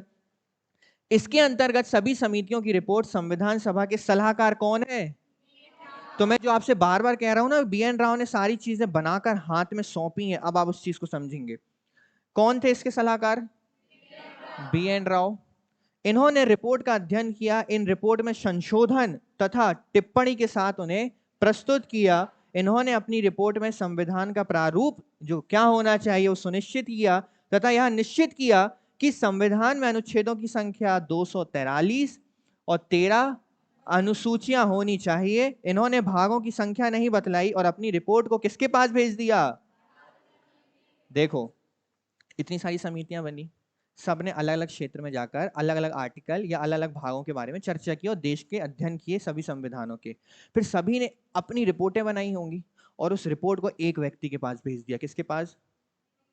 आप सोचो संविधान सभा को BN राव के ऊपर कितना ज्यादा भरोसा या उनकी काबिलियत पे कितना यकीन रहा होगा कि BN राव के पास उन्होंने सारी रिपोर्ट्स को भेज दिया। देखो वो चाहते तो एक अलग से इस चीज के लिए समितियां या उनके साथ टीम मेंबर्स भी बैठा सकते थे कि आप सब बैठकर क्या करो इस पर BN राव अकेले वो व्यक्ति थे जिन्होंने उन रिपोर्ट्स को लेकर संविधान का जो ड्राफ्ट है, प्रारूप है, उसको तैयार किया और रिकमेंड किया कि जो भारतीय संविधान होगा या होना चाहिए उसमें आर्टिकल्स होंगे 243 और अनुसूचियां होंगी 13। ये चीज उन्होंने अपनी फाइनल रिपोर्ट में लिख कर दी और किसके पास भेज दी अपनी रिपोर्ट? प्रारूप समिति। अब ये प्रारूप समिति क्यों बनाई गई थी? ये प्रारूप समिति बनाई गई थी कि डॉक्टर BN राव जिस रिपोर्ट पर चर्चा करके अपनी रिपोर्ट दे रहे हैं उस रिपोर्ट पर चर्चा कौन करेगा? ये प्रारूप समिति जिसके अध्यक्ष कौन है? भीमराव अंबेडकर। तो प्रथम चरण में हमने देखा कि समितियां बनाई जाएंगी और ये समितियां सभी देशों में जाकर क्या करेंगी? अध्ययन करेंगी। और ये सारी समितियां अपनी रिपोर्ट किसको सौंपेंगी? BN राव उस पर अध्ययन करेंगे, उसमें कुछ बदलाव करेंगे या उसमें कुछ चीजों को जोड़ेंगे और उसको किसके पास भेज देंगे? और डॉक्टर BN राव ने प्रस्तुत किए कितने अनुच्छेद या पेश किए और कितनी अनुसूचियां? ये केवल उन्होंने रिकमेंड किया। क्या आगे इस चीज को फॉलो किया जाता है या नहीं वो हम देखते हैं। अब तीसरे चरण की ओर हम आगे बढ़ते हैं। तीसरा चरण, क्योंकि आपकी रिपोर्ट कहां जा चुकी है? अब प्रारूप समिति के पास। प्रारूप समिति का गठन किया गया जिसके अध्यक्ष डॉक्टर भीमराव अंबेडकर थे और इसमें 6 अन्य, तो टोटल कितने सदस्य थे? 7। इस समिति ने BN राव की रिपोर्ट का अध्ययन किया और उसमें कुछ बुनियादी बदलाव किए। इस रिपोर्ट में प्रारूप समिति ने भागों की संख्या तो निश्चित नहीं की। देखो संविधान में आज भी जितने भाग होने चाहिए इन्होंने नहीं बताया कि भाग कितने होने चाहिए, परंतु भविष्य के संविधान में अभी उन्होंने क्या बोला था, कितने आर्टिकल होने चाहिए? 240। प्रारूप समिति ने बोला कि अनुच्छेद होने चाहिए 315 और अनुसूचियां होनी चाहिए 8। देखो याद रखो आप इस चीज को, क्योंकि आज हमारे संविधान में 12 अनुसूचियां हैं पर हमारे मूल संविधान में कितनी थी? 8 ही थी। तो हमें पता होना चाहिए कि 8 आई तो आई कहां से। हम अक्सर वन लाइन फैक्ट पढ़ के चले जाते हैं कि पहले इतने आर्टिकल थे और इतने अनुसूचियां थी, पर वो आए कहां से, उन पर चर्चा किसने की, किसने डिसाइड किया कि इतनी ही होनी चाहिए, तो ये तो पता होना चाहिए। अगर कल से आपको आपसे कोई पूछे कि चलो चीफ ड्राफ्टमैन जो थे वो BN राव थे, क्या आपको पता है कि उन्होंने कितने अनुच्छेद प्रस्तावित किए थे, रिकमेंड किए थे? तो हाँ, अब हमें पता है कितने और कितनी अनुसूचियां? 13। पर उन्होंने भाग कितने होने चाहिए ये नहीं बताया।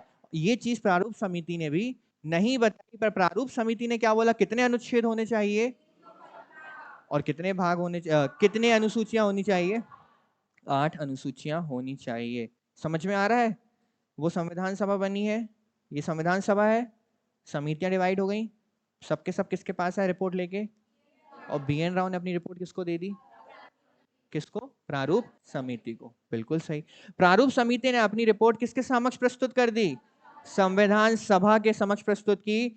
संविधान सभा ने इस रिपोर्ट को भारत के सभी विशेषज्ञों, अब सबसे शानदार क्लाइमैक्स आता है, देखो इसको बोलते हैं लोकतंत्र। इसको बोलते हैं कि भले ही संविधान सभा के सदस्य जनता के द्वारा नहीं चुने गए हैं, हम मानते हैं इस चीज को, पर जनता की राय अवश्य ली जाएगी, क्योंकि ये जो संविधान बनने जा रहा है ये किसके लिए बनने जा रहा है? ये जनता के लिए बनने जा रहा है। तो देखो कितना खूबसूरत कार्य होता है। प्रथम, द्वितीय और तृतीय चरण के बाद जब प्रारूप समिति उसमें चेंजेस करके प्रस्तावित कर देती है कि इतने आर्टिकल होने चाहिए और इतने अनुसूचियां, तो उनको क्या करना था? अगर वो लोकतंत्र को फॉलो नहीं करते या उन्हें अपनी वरिष्ठता या अपनी क्रेडिबिलिटी पर इतना विश्वास था, तो वो क्या करते? संविधान सभा के समक्ष प्रस्तुत करते, संविधान सभा उस पर चर्चा करती और चर्चा करने के बाद उसको क्या कर दिया जाता? लागू कर दिया जाता। पर ऐसा नहीं किया गया। इस संविधान की कॉपी को ये जो प्रारूप समिति ने बनाकर दिया है 315 अनुच्छेद और 8 अनुसूचियों के साथ, इसको कर दिया जाता है पूरे देश की जनता के लिए पब्लिश, कि इसको देखो, पढ़ो और कोई भी पॉइंट में यदि कोई समस्या है तो आवेदन लिखकर भेजो किसके पास? संविधान सभा के पास हम हर एक आवेदन पर चर्चा करेंगे, हम हर एक विषय पर चर्चा करेंगे, हम आपके हर एक बिंदु पर चर्चा करेंगे, और चर्चा करने के पश्चात यदि हमें लगता है कि हाँ इस पर संशोधन किया जाना चाहिए, इस पर कोई बदलाव किया जाना चाहिए, तो निश्चित रूप से हम उस पर क्या करेंगे, बदलाव भी करेंगे। इसे बोलते हैं लोकतंत्र, इसे बोलते हैं जनता की राय लेना। कि आज आप ये नहीं कह सकते कि संविधान सभा में केवल संविधान सभा के सदस्यों का ही योगदान है, पूरे देश की जनता का उसमें क्या है, योगदान है। तो पब्लिश कर दें, भेज दें जनता के पास। आप सभी ने सुन ली प्रारूप समिति, तो अब इसको पब्लिश किया जाता है सारे देश के विशेषज्ञों के लिए और देश की जनता के लिए। चौथा चरण, विशेषज्ञों तथा जनता का मत।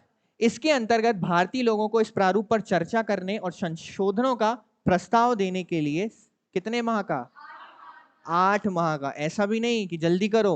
देखो क्या है, कभी भी कोई बड़ा कार्य जब किया जाता है ना, तो जल्दबाजी में नहीं किया जाता। संविधान सभा को हमें ऐसा लगता है कि शायद आज अगर वो संविधान सभा बनती थोड़ी फेल हो सकती थी, पर उस समय के लोगों ने, क्योंकि उन्होंने आजादी की इतनी लंबी लड़ाई लड़ी थी कि उनमें जो सहनशीलता और धैर्य था वो आज के राजनेताओं में तो है ही नहीं। आज के राजनेता तो पान खा के आते हैं, अरे लागू तो करो, बाद में देखेंगे, संशोधन कर देंगे। हम तो संशोधन बैठ के अपन बातचीत, लागू तो करो, चिल्ला रहे हैं लोग, परेशान करके रख दिए, कुछ भी लागू कर दो, फिर बाद में। पहले हमारे यहाँ आजकल क्या होता है, कानून बना फटाफट, क्योंकि बहुमत है, लागू किया, साइन किया, उसके बाद बैठ जाते हैं, अरे यार गड़बड़ हो गई थी कल।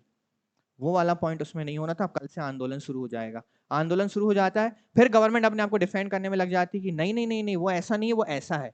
फिर उस पर डिबेट होने लगती है, वो ऐसा नहीं वो ऐसा है, गलत को सही बताने की कोशिश होने लगती है। पहले के लोग क्या थे, उनमें इतनी सहनशीलता थी कि हम बनाने जा रहे हैं इस देश का जो सबसे बड़ा संविधान होने वाला है ना, जो हम स्वतंत्र अपनी जनसंख्या को, आने वाली हमारी पीढ़ियों को जो हम स्वतंत्रता देने जा रहे हैं, वो अगर इस देश को चलाएगी तो उन्हें पता होना चाहिए कि वो किस पुस्तिका को देखकर इस देश को चलाए। तो उन्होंने कितना समय दिया, 8 माह। वो चाहते तो बोलते 1 महीने का समय, जल्दी जल्दी बताओ हमें क्या लागू करना है संविधान, पर नहीं, उन्होंने दिया 8 माह का समय। प्रारूप समिति द्वारा प्रस्तुत रिपोर्ट को संविधान सभा ने विशेषज्ञों तथा जनता की राय जानने के लिए खुले तौर पर रख दिया और समय सीमा 26 अक्टूबर 1948 तय की कि इसके बाद किसी भी प्रकार के सजेशंस नहीं लिए जाएंगे। इस समय सीमा के भीतर देश की जनता और विशेषज्ञ इस रिपोर्ट पर अपना सुझाव देना चाहते हैं तो दे सकते हैं। 26 अक्टूबर 1948 तक अंतिम रूप से सभी मत तथा राय प्राप्त हो चुके थे। इसके पश्चात संविधान सभा ने इन सभी संशोधनों पर संविधान सभा की सहमति लेने के लिए संविधान सभा का अधिवेशन बुलाया। अब सोचो, इन सारे जो मत आए थे, सजेशंस आए थे, इस पर चर्चाएं की गई। सारे के सारे तो नहीं पढ़े गए क्योंकि बहुत ज्यादा थे, बट जो इनिशियल थे, जरूरी थे, इंपॉर्टेंट थे, उनको पढ़ा भी गया। और किसी भी प्रकार का ये अपने आप को वर्चस्व को बनाने की बात तो थी ही नहीं। आप सोचो, उन्होंने उन्हें पढ़ा, उन्हें लगा कि हाँ इनमें परिवर्तन होना चाहिए, लोग सही कह रहे हैं, उन्होंने उसको परिवर्तित भी किया, संशोधित भी किया और कुछ अनुच्छेदों में बदलाव भी किए। यही तो खूबसूरती है भारत की। फिर आता है 5वां चरण। ठीक है, एक बार फिर से देखते हैं। पहले चरण में समिति बनाई गई, दूसरे चरण में समितियों ने अपनी रिपोर्ट किसको सौंपी, बी.एन. राव को सौंपी। तीसरे चरण में बी.एन. राव ने उसको किसको भेजा, प्रारूप समिति को, और वो जो है आपकी प्रारूप समिति ने सजेस्ट करने के बाद उसको क्या कर दिया, जनता और विशेषज्ञों के लिए पब्लिश कर दिया। और हम देखते हैं चौथे चरण में कि जनता और विशेषज्ञों के मत हमारे पास आ चुके हैं। 5वां चरण, संविधान सभा में वाचन, मोस्ट इंपॉर्टेंट। वाचन क्या होता है मैं आपको बताता हूं। इस चरण में संविधान सभा का अधिवेशन शुरू हुआ तथा इन सभी संशोधनों पर संविधान सभा ने अंतिम रूप से 3 वाचन किए। इन वाचनों पर संविधान सभा के सदस्यों ने अपनी राय विस्तृत रूप से रखी। अब देखो, इतने सारे क्या आए थे, सजेशंस आए थे, और कुछ ना कुछ संविधान सभा में बैठे सदस्यों को भी डाउट्स थे। उन्हें अब देखो क्या हुआ है, सबको एक संविधान सभा की कॉपी बांट दी गई और सबको बोला गया कि आप देख लो, पब्लिश कर दिया गया है, कोई परिवर्तन होना है तो आप बता दीजिए, हम उसमें परिवर्तन कर सकते हैं। अब वाचन में क्या होता था, एक व्यक्ति आता था, उस डाउट को पढ़ता था, उस डाउट को जब वो पढ़ता था तो सारे सदस्य उस पर क्या करते थे, चर्चा करते थे और अपना मत रखते थे। और मत रखने के पश्चात, अब देखो मैं आपसे पूछता हूं, क्यों ऐसा किया जाना चाहिए, क्या समय में कोई बदलाव किया जाना चाहिए कक्षा का, है ना? तो फिर मैंने मत रखा, समझ लो ये वाचन चल रहा है। मैंने यहाँ, मुझे डाउट आया है किसी स्टूडेंट की तरफ से लिखकर कि कक्षा का समय चेंज किया जाना चाहिए, इससे हमें परेशानी हो रही है। मैंने यहाँ स्टेज में आकर वाचन किया और आपके समक्ष इस चीज को रखा। अब आप इस पर चर्चा करेंगे और आपसी सहमति से हम उस पर क्या करेंगे, या तो संशोधन करेंगे या डिसाइड करेंगे कि नहीं, किसी भी प्रकार के परिवर्तन की आवश्यकता नहीं है। यही करने के लिए 3 वाचन रखे गए। कितने? 3 वाचन। याद रखना, संविधान सभा में कितने वाचन रखे गए थे? 3। 5 चरण पूरे होने के पश्चात, ठीक है। तो 5वें चरण के बाद अब आपके क्या शुरू होंगे? वाचन शुरू होंगे। अब ये वाचन क्यों इंपॉर्टेंट है ये देखना आप लोग। अच्छा, इस चरण में संविधान सभा का अधिवेशन शुरू हुआ तथा इन सभी संशोधनों पर संविधान सभा ने अंतिम रूप से 3 वाचन की, वही सेम चीज रिपीट हो गई। प्रथम वाचन, प्रथम वाचन आपका होता है 4 नवंबर 1948 से 9 नवंबर 1948। कुछ ऐसा इंपॉर्टेंट नहीं है, इसमें केवल डाउट्स लिए जा रहे हैं और संविधान सभा के सदस्य इस पर क्या कर रहे हैं? चर्चा कर रहे हैं कि कोई बदलाव करें, कोई संशोधन करें, बताओ, नहीं तो फिर संविधान की प्रोसेस को हम क्या करते हैं? आगे बढ़ाते हैं। द्वितीय वाचन आपका होता है 15 नवंबर 1948 से 17 अक्टूबर 1949। अब ये थोड़ा सा इंपॉर्टेंट है, क्यों? क्योंकि यह सबसे बड़ा वाचन था। आप देखो, इस अवधि में लगभग 7,653 संशोधन प्रस्ताव आए थे। कितने? इन संशोधन प्रस्तावों को पढ़ना था, उन पर चर्चा करनी थी। सोचो, 7,653 पॉइंट्स आए हैं, उन पर आपको चर्चा करनी है और उस पर या तो बदलाव किया जाना है या तो नहीं किया जाना है, पर चर्चा तो करनी पड़ेगी। अब इतने ज्यादा ये विषय थे, सब पर चर्चा तो नहीं की जा सकी। चर्चा की गई केवल 2,473 संशोधन प्रस्तावों पर। द्वितीय वाचन के समय इस प्रारूप में कुछ परिवर्तन फिर किए गए। ये जो वाचन आपके चल रहे हैं ना, अभी आखिरी में जब प्रारूप समिति बनी थी, उसने कितने आर्टिकल्स रिकमेंड किए थे? 315। कितनी अनुसूचियां रिकमेंड की थी? याद है ना? याद रखना। तृतीय वाचन 14 नवंबर 1949 से लेकर 26 नवंबर 1949, ये तीनों डेट आप याद करना। इस तीसरे वाचन में संविधान सभा में संविधान को पारित किया गया। अब तीसरे वाचन पे बोल दिया गया कि अब संविधान यही होगा। हमें जितने संशोधन प्रस्तावों पर चर्चा करनी थी हमने कर लिया। अब हम इस चीज को लेकर एकदम निश्चित कह सकते हैं और सुनिश्चित हो चुके हैं कि अब जो संविधान हमारे सामने रखा हुआ है, यही हमारा फाइनल क्या होगा? संविधान होगा। अब किसी प्रकार के बदलाव या चेंज हम इसमें नहीं करेंगे। पर आप सोचो, संविधान सभा कितनी समझदार नहीं रही होगी कि उन्हें पता था कि अभी तो हम संविधान बना रहे हैं, पर भविष्य के राजनेता या भविष्य की जो जनता आएगी, उन्हें इसमें कुछ ना कुछ तो नया जोड़ना पड़ेगा, ये समय के साथ बदलाव। तो उन्होंने संविधान संशोधन का भी प्रावधान इसमें रखा है। इसी वाचन में डॉक्टर B.R. अम्बेडकर ने, अब ये चीज देखना most important, the constitution is settled by the assembly be passed. ये बिल या विधेयक या प्रस्ताव पेश किसने किया है? Doctor B.R. अम्बेडकर ने। कौन से वाचन में? तीसरे वाचन में। The constitution is settled by the assembly be pass. इसका मतलब कि अब इस संविधान को क्या किया जाएगा? पास। अभी लागू नहीं, ठहरो, अभी ठहरो। अभी तो हम केवल 26 नवंबर 1949 तक पहुंचे हैं। अब ये डेट भी बहुत ज्यादा इंपॉर्टेंट है। क्यों इंपॉर्टेंट है देखते हैं। इस प्रस्ताव को 26 नवंबर 1949 को पारित घोषित किया गया। देखो, सारे चरण हुए, फिर उन पर वाचन हुए और तीसरे वाचन में बोला कि अब इस चर्चा को समाप्त करते हैं। हमने 8 माह का समय भी दिया था, जितने संशोधन करने थे हमने कर दिए। अब हमारा ये मानना है कि ये जो संविधान पुस्तिका बन के तैयार हुई है, ये एकदम सही है और ये देश का संचालन कर सकती है। तो अब हमें इसे समय से क्या कर देना चाहिए? लागू। तो सारे सदस्यों से पूछा गया कि आप सभी तैयार हो? तो बताओ, तैयार हो? कर दें लागू? सभी साइन करने के लिए रेडी हो? आपके साइन होंगे और संविधान लागू की तिथि घोषित कर दी जाएगी और उस दिन के बाद यह संविधान लागू कर दिया जाएगा। तो बनाना है संविधान। चलो, 26 नवंबर 1949 है ना, ये डेट इतनी महत्वपूर्ण क्यों है? इस तिथि को संविधान में स्वीकृत किए गए महत्वपूर्ण लक्षण व विशेषताएं इस प्रकार हैं। इस संविधान में अब देखो, अब आपका नेचुरल, ओरिजिनल, असली संविधान आपके सामने पेश होने जा रहा है। 22 भागों के साथ, 395 अनुच्छेदों के साथ और 8 अनुसूचियों के साथ। क्योंकि 3 वाचन में जब चीजें परिवर्तित की गई, संशोधन किए गए या बदलाव किए गए, तब जाकर यह डिसाइड किया गया कि भाग होंगे 22, अनुच्छेद होंगे 395 और अनुसूचियां होंगी जल्दी से एक चीज बताओ, BN राव ने जब सजेशन रिकमेंड दिया कितने आर्टिकल बोले इन्होंने? 243 क्या रखे जाएं? आर्टिकल रखे जाएं। और अनुसूचियां कितनी रखी जाएं? 13 अनुसूची रखी जाए। जब इस पर चर्चा की किसने?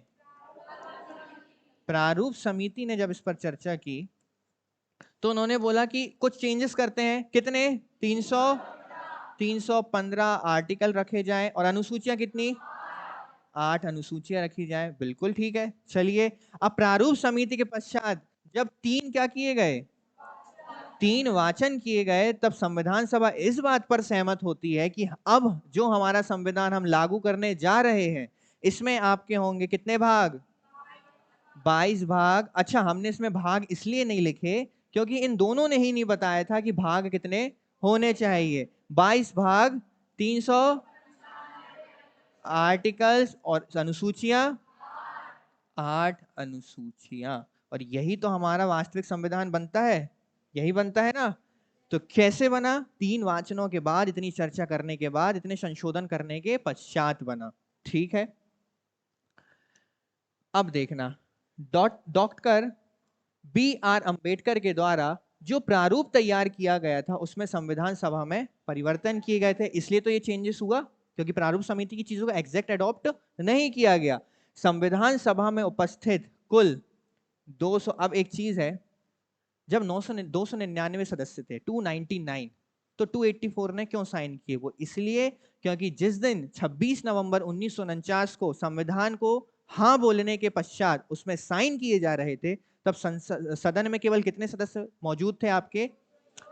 284। तो याद रखना, आपके संविधान पुस्तिका में कितने लोगों ने साइन किए हैं? 284 मेंबर्स ने साइन किए हैं। और ऐसा नहीं है कि 284 ही मौजूद थे, यहाँ कुछ नमूने ऐसे भी बैठे हैं अभी हमारे देश में जो वहां बैठे हैं पर साइन नहीं करेंगे। वो बोलेंगे हम इस संविधान को नहीं मानेंगे। तो साइन मत करो, 284 हमें मिल गए, 5-10 नहीं करेंगे तो कोई फर्क नहीं पड़ता तुम्हें, तो हम देखते हैं। संविधान सभा पर 26 नवंबर 1949 को हस्ताक्षर किए गए। जब संविधान सभा के सदस्यों ने इस संविधान को स्वीकार किया तब इस तिथि को दार्शनिक रूप से स्वीकार किया गया और गर्व से इस बात को बोला गया कि इस संविधान सभा में आज तारीख 26 नवंबर 1949 ईस्वी को एतद द्वारा इस संविधान को अंगीकृत, अधिनियमित और आत्मार्पित करते हैं। और सभी में खुशी की लहर आ चुकी थी कि अब इतने सालों की मेहनत, इतने सालों का त्याग, इतने सालों के बलिदान के पश्चात भारत को वो चीज मिल चुकी है जिसके लिए इसने इतनी मेहनत की थी, है ना। तो सभी ने खुश होकर इस चीज का जश्न मनाया और भारत के समक्ष 26 नवंबर 1949 को आपके खूबसूरत संविधान को अंगीकृत किया। अंगीकृत करने का तात्पर्य है सभी ने उस पर अपनी सहमति दी और क्या किया? उस पर हस्ताक्षर किया। पर अभी केवल हस्ताक्षर हुए हैं, अभी उसे लागू नहीं किया गया है। उस वक्त को, उस समय को आप सोचकर देखिए, आपके रोंगटे खड़े हो जाएंगे। क्या समय रहा होगा वो, जब चर्चाएं हो रही होंगी। मैं सोचता हूं उस बारे में कभी, अभी भी, मतलब जब मैं आपको बता रहा हूं तो मेरे दिमाग में वो इमेजिनेशन चल रहा है उस सभा का कि उन व्यक्तियों ने जब उस पर हस्ताक्षर किए होंगे तो उनका जो मन है वो कितना प्रसन्न रहा होगा। उन्होंने जो त्याग किया, इतनी मेहनत किया, दिन रात जागे, इतना परेशान हुए, ना जाने कितने विवाद नहीं हुए होंगे, ना जाने उन्होंने अपने परिवार को समय दिया होगा कि नहीं दिया होगा। उन्होंने तो अपना सारा जीवन ही किसे समर्पित कर दिया? अपने देश को समर्पित कर दिया। और उस समर्पण का ही ये परिणाम है कि आज आपका देश जिस संविधान को फॉलो कर रहा है वो आज भी सफल तौर पर चल रहा है। सभी व्यक्ति, सभी भारतीय और सभी प्रमुख नेता हमारे उस संविधान का सम्मान करते हैं। कोई भी ये नहीं कहता कि संविधान अच्छा नहीं है। तो यही तो चीज है, उस समय के जो लोग हैं वो जैसे भी हो, उनका विचारधारा कैसी भी हो, कोई साम्यवादी की सोच का हो, कोई अपना पूंजीवादी सोच का हो, या कोई आपका लोकतंत्र की सोच रखता हो, जो कोई कैसा भी हो, पर उस समय वो व्यक्ति उस देश का था। उस व्यक्ति ने अपने देश के लिए कार्य किया था। उस व्यक्ति ने अपने आप को पूर्ण रूप से समर्पित किसके लिए कर दिया था? देश के लिए कर दिया था। तो आज हमारे संविधान में बहुत लोगों का त्याग है। इसके इसलिए कई बार बुरा इस चीज का लगता है कि जिस चीज के लिए इतनी मेहनत की गई है, आज कुछ लोग अपनी राजनीति के लिए या केवल अभिव्यक्ति की आजादी के नाम पर जब उस संविधान में लेके कुछ अनुच्छेदों या आर्टिकल्स का गलत उपयोग करते हैं, तो शायद आज उन लोगों को उस चीज को लेकर दुख होता होगा कि हमने तो ये स्वतंत्रता दी थी ताकि हमारे देश में जो हमारी स्वतंत्र जनसंख्या जन्म लेगी वो खुशी से अपनी उस अभिव्यक्ति को प्रस्तुत कर सके जिसे हमें नहीं करने दिया गया, क्योंकि हम जब करते थे तो हमें जेल में डाल दिया जाता था, हमें मारा जाता था। पर हम चाहते हैं कि हमारी जो जनसंख्या आएगी या हमारे जो भारतीय जन्म लेंगे वो गर्व के साथ खड़े होकर भारत माता की जय चिल्ला सकेंगे, गर्व के साथ अपने राष्ट्र ध्वज को लहरा सकेंगे। पर आज आप देखो, सही उपयोग तो हो ही रहा है संविधान का, पर कहीं ना कहीं उसका दुरुपयोग भी हो रहा है। लोगों ने संविधान को अपने अपने तरीके से पढ़ना शुरू कर दिया है। उसमें लिखे बिंदु पूरे भारतीय जनों के लिए एक समान है, पर उसमें जो लिखा है वो लोग अपने हिसाब से क्या करते हैं, पढ़ते हैं और उस पर परिवर्तन कर देते हैं। क्लियर है? तो बन गया है, साइन हो गए हैं। अब देखो होता क्या है, 26 नवंबर 1949 को 15 और 1 अनुच्छेद और 6 भाग लागू कर दिए जाते हैं। याद रखना 22 भाग हैं, 395 अनुच्छेद हैं और अनुसूचियां ये लागू तो नहीं किए गए हैं। लागू नहीं करोगे तो कैसे चलेगा? तो उन्होंने बोला देखो अभी हम लागू करते हैं 16 अनुच्छेद। कितने? 15 + 1। 15 + 1 क्यों है मैं आपको बता रहा हूं। 15 + 1 अनुच्छेद और 6 भाग। हम अभी 22 में से केवल 6 भाग लागू करेंगे और 395 में से केवल 16 अनुच्छेद हम लागू करेंगे। तो वो 16 अनुच्छेद कौन से हैं, वो भाग कौन से हैं? देखो अनुच्छेद नंबर 5, 6, 7, 8, 9, आप सभी इस चीज से बेहतर परिचित हैं कि ये नागरिकता से संबंधित है। और उस समय जब भारत पाकिस्तान का विभाजन हो चुका है तो सबसे ज्यादा जरूरी है नागरिकता, कि किसे भारत की नागरिकता दी जाए और किसे नागरिकता ना दी जाए। तो इन आर्टिकल्स को सडन तुरंत क्या किया गया है, लागू किया गया है। फिर अनुच्छेद 60 राष्ट्रपति की शपथ प्रक्रिया को भी तुरंत क्या किया गया, लागू किया गया। 324 भारत का निर्वाचन आयोग भी तुरंत क्या किया गया, भाई भारत में इलेक्शंस कराने हैं, एक स्वतंत्र सरकार चुनवानी है कि नहीं, तो निर्वाचन आयोग तो लगेगा। अनुच्छेद 366, 367 जो भाग 19 से संबंधित है, 379, 380, 388, 391, 392 जो संविधान के भाग 21 से संबंधित है, 393, 394 इन आर्टिकल्स को क्या किया गया, तुरंत लागू किया गया। जब हम आर्टिकल्स पढ़ेंगे तब मैं आपको सारे आर्टिकल्स डिटेल में बताऊंगा। संविधान का संक्षिप्त रूप क्या है? याद रखना, संविधान पुस्तिका है हमारी, उसका नाम है भारत का संविधान। कोई भी चीज ना ऐसे हवा में नहीं होती है कि एक पुस्तक लिखी और उस पर हेडलाइन डाल दी भारत का संविधान। वो जो भारत का संविधान जो शीर्षक है, वो शीर्षक भी एक आर्टिकल में लिखा हुआ है। वो आर्टिकल नंबर कौन सा है? 393। 393 में ये मेंशन है कि भारत के संविधान पुस्तिका का शीर्षक क्या होगा, टाइटल क्या होगा, भारत का संविधान, कॉन्स्टिट्यूशन ऑफ इंडिया। अनुच्छेद 394 भारत के संविधान का प्रारंभ 26 जनवरी 1950 से होगा। अब एक बात बताओ, भारत का संविधान लागू करना है तो ये भी तो कहीं लिखना पड़ेगा कि इस डेट से लागू होगा। तो ये चीज किस में लिखी गई आपकी? 394 में। और इसको बोला गया कि इसे भी हम लागू करते हैं कि आने वाला 26 जनवरी का जो दिन होगा 1950 में, उस दिन हम गर्व से कहेंगे कि हमारे भारत का संविधान आज से क्या किया जाता है, लागू किया जाता है। आज से भारत एक संप्रभु कहलाएगा, भारत एक गणतंत्र कहलाएगा। और उस दिन से हम आज तक क्या मनाते हैं, 26 जनवरी को गणतंत्र दिवस मनाते हैं। यह अनुच्छेद संविधान के लागू होने के बारे में है। कौन सा अनुच्छेद? 394। इसके तहत ही 26 जनवरी 1950 को संविधान के लागू होने की तिथि की घोषणा। देखो ये चीज तो सब जानते हैं कि संविधान लागू कब हुआ, 26 जनवरी 1950 को। पर ये चीज कहां लिखी है भाई, ये चीज लिखी कहां है? तो ये चीज लिखी है आर्टिकल नंबर 394 में लिखी है। ठीक है, और भारत के संविधान का नाम होगा भारत का संविधान। ये कहां लिखा है? 393 में लिखा है। तो ये कुछ नया था। पर अभी भी कुछ चीजें हैं जो पता होनी चाहिए। वो ये है कि जब देश 1947 में आजाद हो गया था और जब संविधान लागू हुआ 1950, इस बीच संविधान सभा की बैठकें हो रही थी। तो भारत जो देश है, अब ब्रिटिशर्स इससे जा चुके हैं, तो ये चल कैसे रहा है, ये किस फंक्शन को फॉलो कर रहा है, किस एक्ट को फॉलो कर रहा है जिस वजह से चल रहा है। और अगर ये उस एक्ट को फॉलो कर रहा है तो वो एक्ट क्या आज एग्जिस्ट करता है या समय के साथ उसे समाप्त कर दिया गया? ये जानना भी तो जरूरी है, हमें तो हर पहलू पे बात करनी पड़ेगी। अगर आपने बोला 26 जनवरी 1950 से लागू होगा, तो भाई उससे पहले कैसे चल रहा था ये देश? क्योंकि 1947 के बाद तो आजाद हो गया था, तो इसके बीच के समय में आपने देश को चलाया तो चलाया कैसे, है ना? और चलो चलाया, किसी एक्ट के तहत आपने चलाया होगा, तो वो एक्ट अब है कि नहीं है, कि समाप्त हो गया? और समाप्त हो गया तो वो कहां लिखा है कि हम इसे समाप्त कर देंगे? ये जानना भी तो जरूरी है, तो वो चीज हम देखते हैं। हाँ, लागू किए गए भाग कौन से हैं? भाग 2, भाग 5, 15, 19, 21, 22, ये भागों के नाम और ये अनुच्छेद आपको याद होने चाहिए। इसके बाद 24 जनवरी 1950 अंतिम महत्वपूर्ण तिथि। क्यों? क्योंकि इस दिन की गई थी संविधान सभा की अंतिम बैठक, है ना? अब देखो सब कुछ हो गया है। 26 नवंबर 1949 को आपका संविधान क्या कर दिया गया है? अंगीकृत, अंगीकृत किया गया है। पारित कब होगा, लागू कब होगा? 26 जनवरी 1950 को होगा। अब देखो 24 जनवरी 1950 को क्या होता है। 24 जनवरी 1950 को संविधान सभा का विघटन। अब एक बात बताओ, क्या भारत में आज संविधान सभा है? है? कहाँ है? कहाँ है संविधान सभा जो संविधान बना रही है? संविधान तो बन गया ना, जब कार हो गया तो क्या उस बॉडी की जरूरत है? नहीं है। तो 24 जनवरी 1950 को संविधान सभा का विघटन किया गया, क्योंकि संविधान सभा ने संविधान का निर्माण पूर्ण कर लिया था। अब देखो संविधान सभा के पास ना दो चॉइस थी, या तो संविधान सभा को समाप्त कर दिया जाए, ऑप्शन नंबर 2, या तो जो संविधान सभा है वो अब एक संसद के रूप में कार्य करे, और जब तक एक स्वतंत्र सरकार या चुनाव या लोगों के द्वारा वोट देकर चुनी हुई सरकार नहीं चुनी जाती, तब तक वो सरकार के रूप में क्या करे?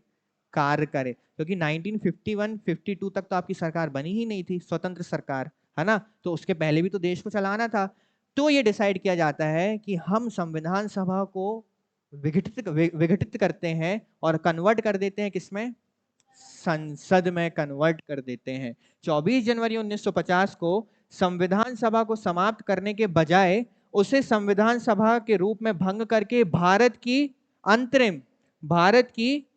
अंतरिम संसद के रूप में बना दिया। मतलब जो मेंबर्स अब तक संविधान निर्माण के लिए बैठे हुए थे, अब ये देखेंगे कि देश किस प्रकार से कार्य करेगा। मतलब आपकी संविधान सभा अब एक विधायिका और कार्यपालिका में परिवर्तित हो चुकी है। क्यों परिवर्तित हो गई? क्योंकि संविधान निर्माण का कार्य अब पूर्ण हो चुका है। क्लियर है? संविधान सभा अब संविधान संबंधी कोई भी कार्य नहीं करेगी, क्योंकि कार्य तो पूर्ण हो चुके हैं। तब तक, जब तक कि भारत की पूर्णतः संप्रभु संसद नहीं बन जाती, तब तक अंतरिम या अस्थायी संसद के रूप में कार्य करेगी। 24 जनवरी 1950 संविधान लागू होने के कितने दिन पहले? 2 दिन पहले। ये सारी चीजें 2 दिन पहले। अच्छा, आपको पता है ये जो अंतिम बैठक है इसमें भी 2 नए सदस्य जुड़ेंगे। आखिरी बैठक में भी 2 मेंबर्स आके जुड़ेंगे संविधान सभा में। 24 जनवरी 1950 को भारत के गवर्नर जनरल पद को क्या कर दिया गया? बहुत हो गया आपका वॉइस रॉय गवर्नर जनरल, चलो खत्म करो। अच्छा, स्वतंत्र भारत के यदि पूछा जाए ना कि गवर्नर जनरल कौन थे आपके, तो कौन थे? सी राजगोपालाचारी। कौन? इस प्रकार से चक्रवर्ती राजगोपालाचारी जो स्वतंत्र भारत के पहले गवर्नर जनरल थे, उन्हें इस पद से हटाया गया और इस पद को समाप्त, कि अब यहां पर कोई वॉइस रॉय या गवर्नर जनरल जैसी चीज नहीं होगी। हमारे देश में इसकी कोई भी आवश्यकता नहीं है। इसी दिन संविधान सभा ने सर्वसम्मति से डॉक्टर राजेंद्र प्रसाद को भारत का, ये क्या लिख दिया इन्होंने? निर्वाचित, निर्वाचित किया। कैसे निर्वाचित करे होंगे? नहीं, अप्रत्यक्ष तो करेंगे ही ना, हमारे सदस्य जब अप्रत्यक्ष चुने गए हैं, पर ये निर्वाचित। अब थोड़ा सा चीजों को सुनना। अभी हमने देखा निर्वाचन आयोग को लागू करने की बात की गई है। और क्या आप लोग ये बात को जानते हैं कि यदि राष्ट्रपति जब इलेक्शन में खड़े होते हैं तो प्रस्तावक लगता है और अनुमोदक लगता है। प्रस्तावक मतलब जो उनके नाम को पेश करे, और अनुमोदक मतलब जो उसमें स्वीकार्यता दे कि हाँ ये खड़े हो सकते हैं या हम इसके समर्थक हैं। अब आप देखना कितनी शानदार चीजें होने वाली हैं। हमारा देश इसलिए खूबसूरत है, हमारे देश का लोकतंत्र, कि ऐसा नहीं कि जब सब बन गए तो हम अपनी अधिकारिता बनाए, हम अभी भी चीजों को फॉलो करेंगे। अंततः भारत एक संपूर्ण, हाँ एक चीज और, 24 जनवरी संविधान के 2 दिन पहले जन गण मन को राष्ट्रगान और वंदे मातरम को राष्ट्रगीत के रूप में चुना गया। 3 चीजें हुई हैं। किस डेट को? अंतिम बैठक थी ये संविधान के कितने दिन पहले? 3 चीजें होती हैं। पहला, राष्ट्रपति बनाए जाते हैं। कौन? डॉक्टर राजेंद्र प्रसाद। राष्ट्रगान किसे बनाया जाता है? जन गण मन। और राष्ट्रगीत किसे बनाया जाता है? ये तीनों चीजें किस डेट में की जाती हैं? बिल्कुल सही। तो ये डेट याद रहेगी आप लोगों को। क्यों इंपॉर्टेंट है समझ में आ गया। और इस दिन संविधान की अंतिम बैठक रखी गई थी। ठीक है। राष्ट्रपति 24 जनवरी 1950 को क्यों बनाए गए? देखो, एक चीज बताओ, आज देश में जब भी कोई भी कानून या विधि बनती है तो वो लागू कब होती है? जब उसमें साइन किसके होते हैं? और अब जब हम उस चीज को, उस प्रोसेस को एडॉप्ट करने जा रहे हैं तो हमें उसे तत्काल प्रभाव से क्या कर देना चाहिए? लागू। और हमने देखा अभी कि जो अनुच्छेद लागू किए गए हैं उसमें से एक अनुच्छेद था राष्ट्रपति का निर्वाचन। देखा? क्योंकि अब हम जो भी कानून या विधि बनाएंगे उस पे किसके साइन होना जरूरी है? राष्ट्रपति का साइन होने के लिए किसी एक व्यक्ति का राष्ट्रपति होना जरूरी है, और किसी एक व्यक्ति का राष्ट्रपति होने के लिए उसके लिए राष्ट्रपति का चुनाव होना जरूरी है। अब देखो, संविधान सभा अब संसद के रूप में कार्य कर रही थी क्योंकि वो विघटित हो चुकी है। अब वो एक संविधान सभा नहीं रह गई क्योंकि संविधान का निर्माण तो पूर्ण हो गया है। संसद का प्रमुख कार्य क्या होता है? यानी कानून बनाना। तथा जब तक विधेयक पर राष्ट्रपति हस्ताक्षर नहीं करते तब तक वह कानून नहीं बन सकता। इसलिए जब संविधान सभा को संसद के रूप में परिवर्तित किया गया तब यह आवश्यकता महसूस हुई कि राष्ट्रपति की नियुक्ति किया जाना आवश्यक है। समझ में आ रहा है क्यों चीजों की जरूरत पड़ रही है और क्यों किया जा रहा है? संविधान सभा की अंतिम बैठक 24 जनवरी 1950 में 2 नए सदस्य, मैंने बताया ना। आखिरी बैठक में भी कितने सदस्य शामिल हुए? 2। रत्नापा परप्पा कुंभार, डॉक्टर वाई.एस. परमार। ऐसे याद रखेंगे, कुंभार और परमार, कुंभार और परमार। ये अंतिम बैठक में भी शामिल हुए। संविधान सभा से संबंधित अन्य तथ्य। ठीक है, अब हम संविधान तो बना दिया हमने, हमने लागू भी करवा दिया, हमें तो डेट भी बता दी। किस दिन? 26। अच्छा, ये चीज कहां लिखी है हमने? Article number 390। 26 जनवरी 1950 को हमारे देश का संविधान लागू कर दिया गया। संविधान सभा की 3 प्रतिलिपियों पर कितने सदस्य?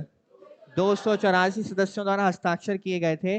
पहली प्रतिलिपि थी जो पूरी इंग्लिश में बनी थी, दूसरी प्रतिलिपि थी जो डिजाइनर थी जो इंग्लिश में ही लिखी गई थी, और तीसरी प्रतिलिपि थी हिंदी में। 22 जुलाई 1947 को तिरंगे को राष्ट्रीय ध्वज के रूप में स्वीकार किया गया। नेहरू जी संसद में पहुंचते हैं एक खूबसूरत सा ध्वज अपने हाथों में लेकर, और वो सामने जाते हैं और उस ध्वज को जब वो खोलकर दिखाते हैं तो सारे लोगों के चेहरे पर जो मुस्कुराहट और खुशी की लहर आती है उस खूबसूरत ध्वज को देखकर। और नेहरू जी बोलते हैं कि आज से हमारे इस गौरव देश यानी भारतवर्ष का जो ध्वज होगा वो कौन होगा? ये तिरंगा होगा जो 3 रंगों से मिलकर बनेगा, केसरिया, सफेद और हरा रंग। है ना? क्या दृश्य रहा होगा उस समय। कभी टाइम मशीन मिले तो जरूर जाना संविधान सभा को देखने। 26 नवंबर, इस दिन क्या किया गया था आपका? संविधान अंगीकृत किया गया था। इसीलिए डिसाइड किया गया कि इस दिन को संविधान दिवस के रूप में मनाया जाएगा। संविधान के लेखन का कार्य किसने किया था? अब देखना, ये जो व्यक्ति है ना, प्रेम बिहारी नारायण रायजादा, इनसे ज्यादा समझदार व्यक्ति कोई हो ही नहीं सकता, कोई नहीं हो सकता, मैं मानता हूं। समय का सबसे ज्यादा सदुपयोग है ना इन्होंने किया। देखो, ये कैलीग्राफी करते थे, वो बहुत ही खूबसूरत लिखते थे। जो संविधान लिखा है वो इन्होंने ही अपनी राइटिंग में लिखा है अपने हाथों से।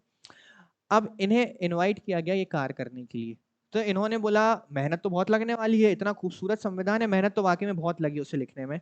तो उन्होंने बोला देखिए मैं तैयार हूं, पर मेरी एक शर्त है। क्या शर्त है? मैं संविधान को लिखने के लिए एक भी पैसा नहीं लूंगा। सदन खुश हो गई, हमारे तो वैसे ही बहुत खर्चे हो चुके हैं, आप फ्री में कर दो, हम तो खुश हैं इससे।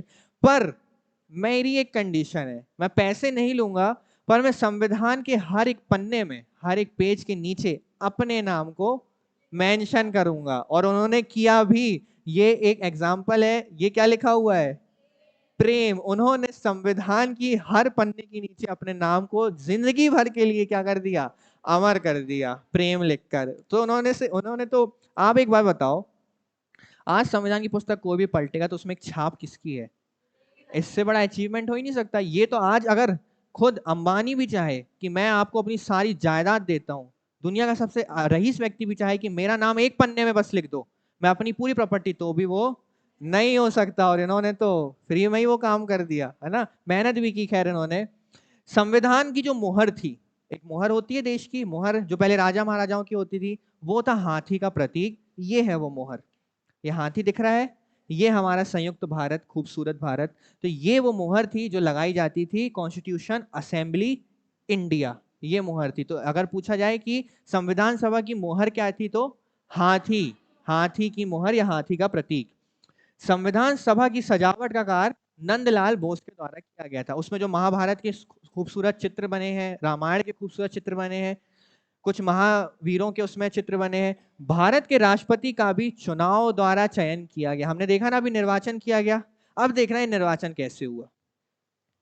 संविधान सभा के सचिव थे उस समय आपके HBR आयंगर। आपके सचिव कौन थे? HBR आयंगर। तो इन्होंने क्या किया, ये तो संविधान सभा के सचिव तो थे ही, सेक्रेटरी थे ही, इन्होंने क्या किया, एक पद और ले लिया, आपका चुनाव आयुक्त। ठीक है, अब चुनाव कराना है तो चुनाव आयुक्त लगेगा ना। अब इन्होंने क्या किया, चुनाव आयुक्त बन गए और इलेक्शन करवाया संसद में, किस चीज का? राष्ट्रपति का। और जब राष्ट्रपति का चुनाव होगा,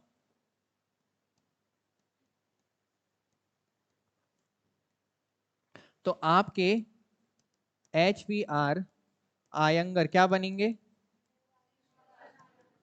निर्वाचन अधिकारी या निर्वाचन आयुक्त बनेंगे। ये बोलेंगे मैं कराऊंगा चुनाव। ठीक है, ये उस समय क्या थे? संविधान सभा के सचिव थे। अब जब ये कराते हैं चुनाव, तो चुनाव में राष्ट्रपति के लिए चाहिए एक प्रस्तावक और एक अनुमोदक। तो बोला गया कि भाई चलो बताओ, ये प्रस्तावक कौन बनेगा, कौन प्रस्ताव पेश करेगा, और ये अनुमोदक कौन बनेगा? मैं जब आपको राष्ट्रपति पढ़ाऊंगा तो ये प्रस्तावक अनुमोदक डिटेल में बताऊंगा, है ना? तो प्रस्तावक बने आपके पंडित नेहरू, और अनुमोदक बने आपके सरदार। ये सबसे अच्छी चीज हो गई कि राजेंद्र प्रसाद को राष्ट्रपति बनाने के लिए जब प्रस्तावक अनुमोदक की जरूरत पड़ी, तो प्रस्तावक के तौर पर आए पंडित नेहरू और अनुमोदक के तौर पर आए सरदार पटेल। डॉक्टर राजेंद्र प्रसाद द्वारा राष्ट्रपति पद के लिए भरे गए फॉर्म में प्रस्तावक बने पंडित जवाहरलाल नेहरू और अनुमोदक बने सरदार वल्लभ भाई। ये फैक्ट आपको याद रखना है। इसके बाद कुछ हुआ क्या? संविधान सभा में एंग्लो इंडियन के रूप में फ्रैंक एंथनी तथा पारसी समुदाय का PH मोदी ने प्रतिनिधित्व किया। ये नाम आप याद रखेंगे, PH मोदी। संविधान सभा ने कुल 60 देशों के संविधान का अध्ययन किया। अभी एक देश का दे दूंगा ना, साल भर में पढ़ नहीं पाओगे। अगर बोलूंगा इसके फैक्ट निकाल के दे दो, तो या तो क्लास आना बंद कर दोगे या तो जिला त्याग दोगे, कहोगे पर ये काम हमसे नहीं हो पाएगा। और इन्होंने 60 देशों के संविधान को पढ़ा है ना?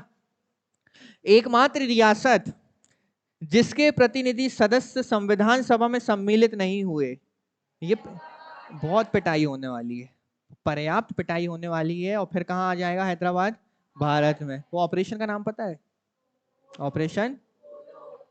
संविधान सभा के सदस्य नुसरत मोहनी ने संविधान सभा की हर बैठक में भाग लिया, परंतु इन्होंने संविधान पर हस्ताक्षर, मैंने बोला ना 2-4 नमूने बैठे थे, मैं एक नमूने का नाम बता दे रहा हूं आपको। ठीक है, सदस्य नुसरत मोहनी हस्ताक्षर नहीं किया। उन्होंने कहा कि मैं इस संविधान को नहीं मानता। तो निकल पहली फुर्सत में यहां से। नहीं मानते तो भागो, फिर इस देश को भी छोड़ दो, क्योंकि अब ये देश तो इसी संविधान के हिसाब से चलने वाला है।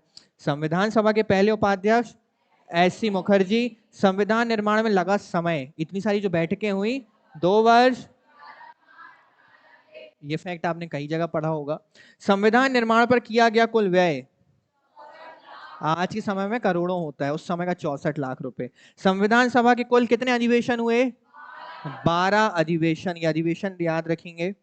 महात्मा गांधी ने संविधान सभा में भाग नहीं लिया, हम जानते हैं, क्योंकि वो संविधान सभा के सदस्य, देखो ऐसा नहीं है कि सब वो नहीं बन सकते थे, है ना। महात्मा गांधी तो उस समय इतने पॉपुलर थे कि वो जिस जगह से भी खड़े होते सारे मेंबर्स उन्हें चुनकर भेज देते कि जाइए। और अगर वो नहीं भी चुनते और बोलते मैं संविधान सभा में आना चाहता हूं, तो लोग तो हाथ जोड़ के उनका क्या करते, वेलकम। लोगों ने उन्हें मनाने की भी कोशिश की वो संविधान सभा में पार्टिसिपेट करें, पर उन्होंने उसको पार्टिसिपेट करने से, देखो कहीं ना शुरू में तो वो इस चीज को लेकर बहुत ज्यादा परेशान थे, जो मुस्लिम लीग और कांग्रेस कर रहे थे, है ना, कि ऐसा मत करो, आप लोग भाई हैं, आपने स्वतंत्रता की लड़ाई साथ मिलकर लड़ी है, ऐसा कार्य मत करो। और जब भारत और पाकिस्तान का बंटवारा हो गया, तब वो बहुत ज्यादा क्या हो गया, दुखी हो गया इस बात से। तब उन्होंने बोला कि नहीं, अब मैं इस सभा का भाग नहीं, क्योंकि मैं जिस देश को चाहता था, मैं जिस संयुक्त राष्ट्र को चाहता था, अब मेरा वो सपना टूट चुका है। तो इस वजह से काफी दुखी भी थे वो। सरोजनी नायडू का संविधान सभा की बैठकों के दौरान ही निधन हो गया, इसलिए ये साइन नहीं कर पाई।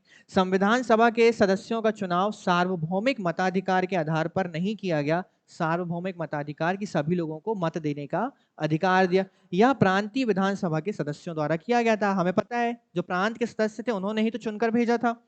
संविधान के सदस्यों को भारत के सभी नागरिकों के द्वारा नहीं चुना गया, ये भी हम जानते हैं। देखो, विंस्टन चर्चिल ने भारतीय संविधान सभा को एक जाति की संस्था कहा है ना, कि इसमें सब एक ही जाति के लोग बैठे हैं। मोस्टली पता है आपको, संविधान सभा में एडवोकेट्स बैठे थे। किसी ने संविधान सभा को वकीलों का स्वर्ग भी कहा है, क्योंकि सारे वकील कानून पढ़कर कहाँ बैठ गए थे आके, संविधान सभा में। ग्रैनविले ऑस्टिन की किताब Indian constitution corner stone of the nation में संविधान सभा पर इन्होंने टिप्पणी की और कहा संविधान सभा का मतलब कांग्रेस है, क्योंकि ये सभी जानते हैं कि सारे के सारे जो लीडर्स मुस्लिम लीग के चले जाने के बाद कहां से आए थे।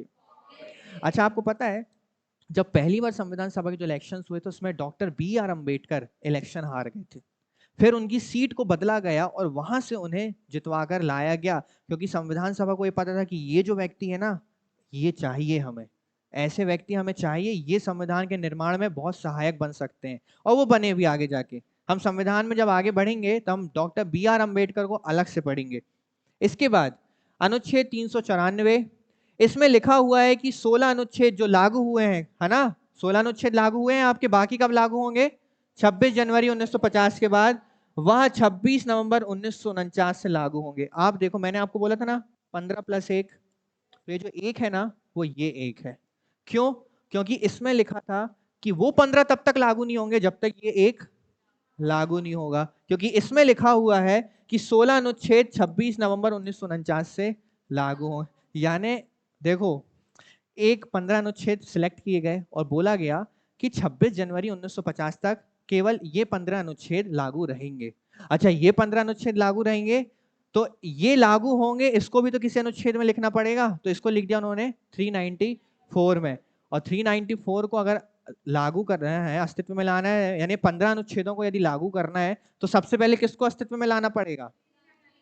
क्योंकि इसी में लिखा है कि वो 15 लागू होंगे, तो पहले ये लागू होगा और उसके साथ में उसके साथ 15 लागू होंगे। क्या दिमाग! मतलब इन 16 अनुच्छेदों के अलावा अन्य बाकी अनुच्छेद संविधान अर्थात संविधान का शेष भाग कब लागू होगा? यानी 26 जनवरी 1950 से आपके कंप्लीटली कितने भाग? 22 भाग, 395 अनुच्छेद और 8 अनुसूचियां लागू कर दी जाएंगी।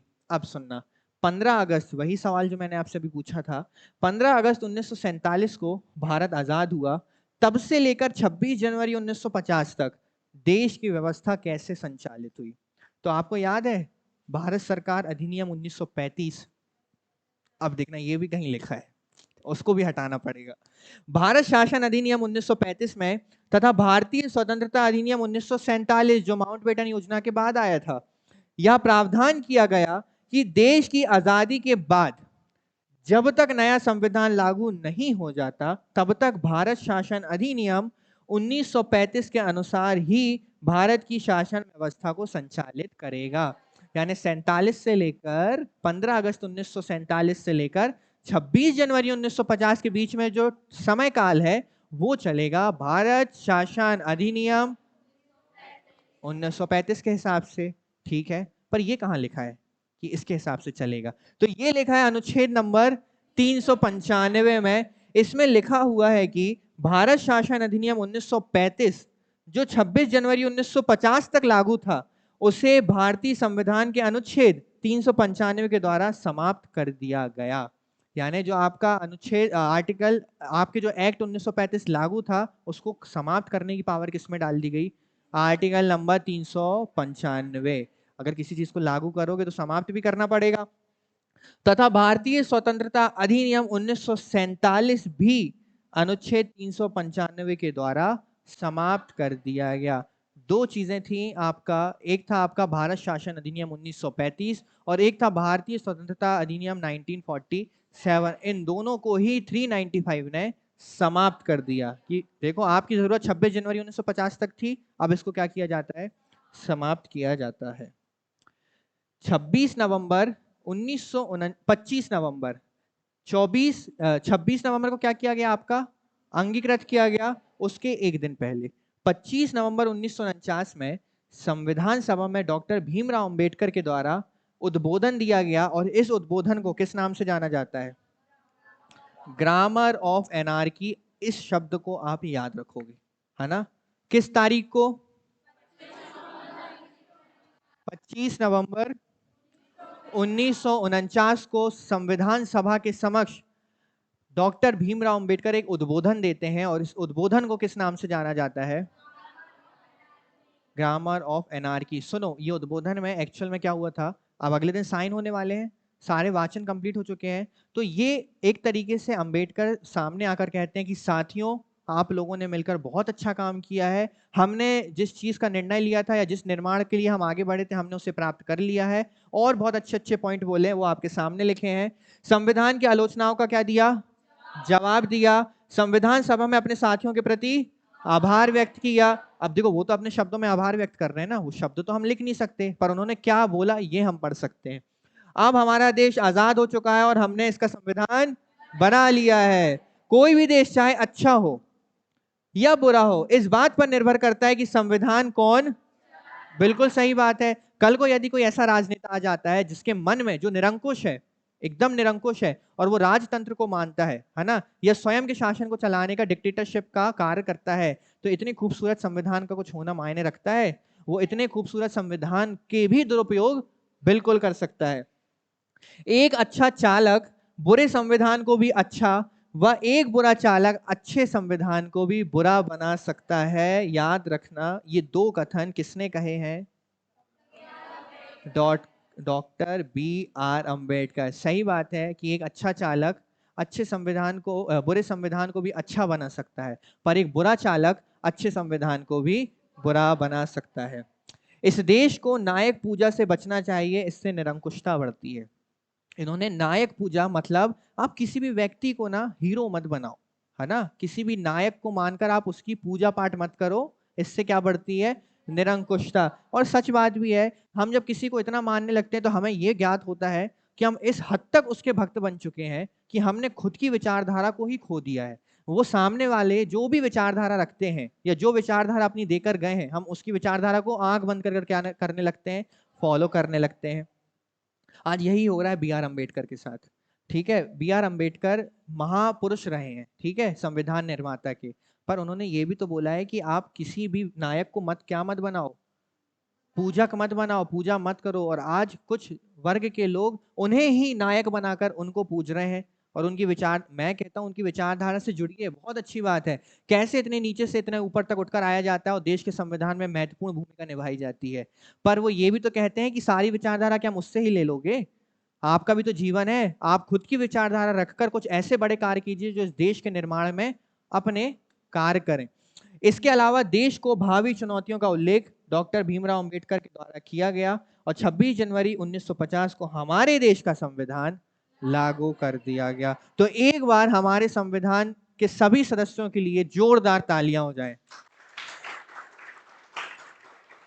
बहुत मेहनत की है ना। आज जो मैं यहाँ खड़े होकर बिना किसी रोक टोक के, बिना किसी डर के, बिना किसी भय के आज आप लोगों से बात कर पा रहा हूँ और अपनी आवाज, अपने विचारों को आप तक पहुंचा पा रहा हूँ। जो आप पूर्ण स्वतंत्रता के साथ अपने घर से यहाँ अगर बैठते हैं, आपको कोई भय नहीं होता कि रास्ते में कुछ गलत कार्य होंगे या कुछ भी हो जाएगा। ये स्वतंत्रता, ये मानसिक भाव, ये आंतरिक भाव आपको किसने प्रदान किया है?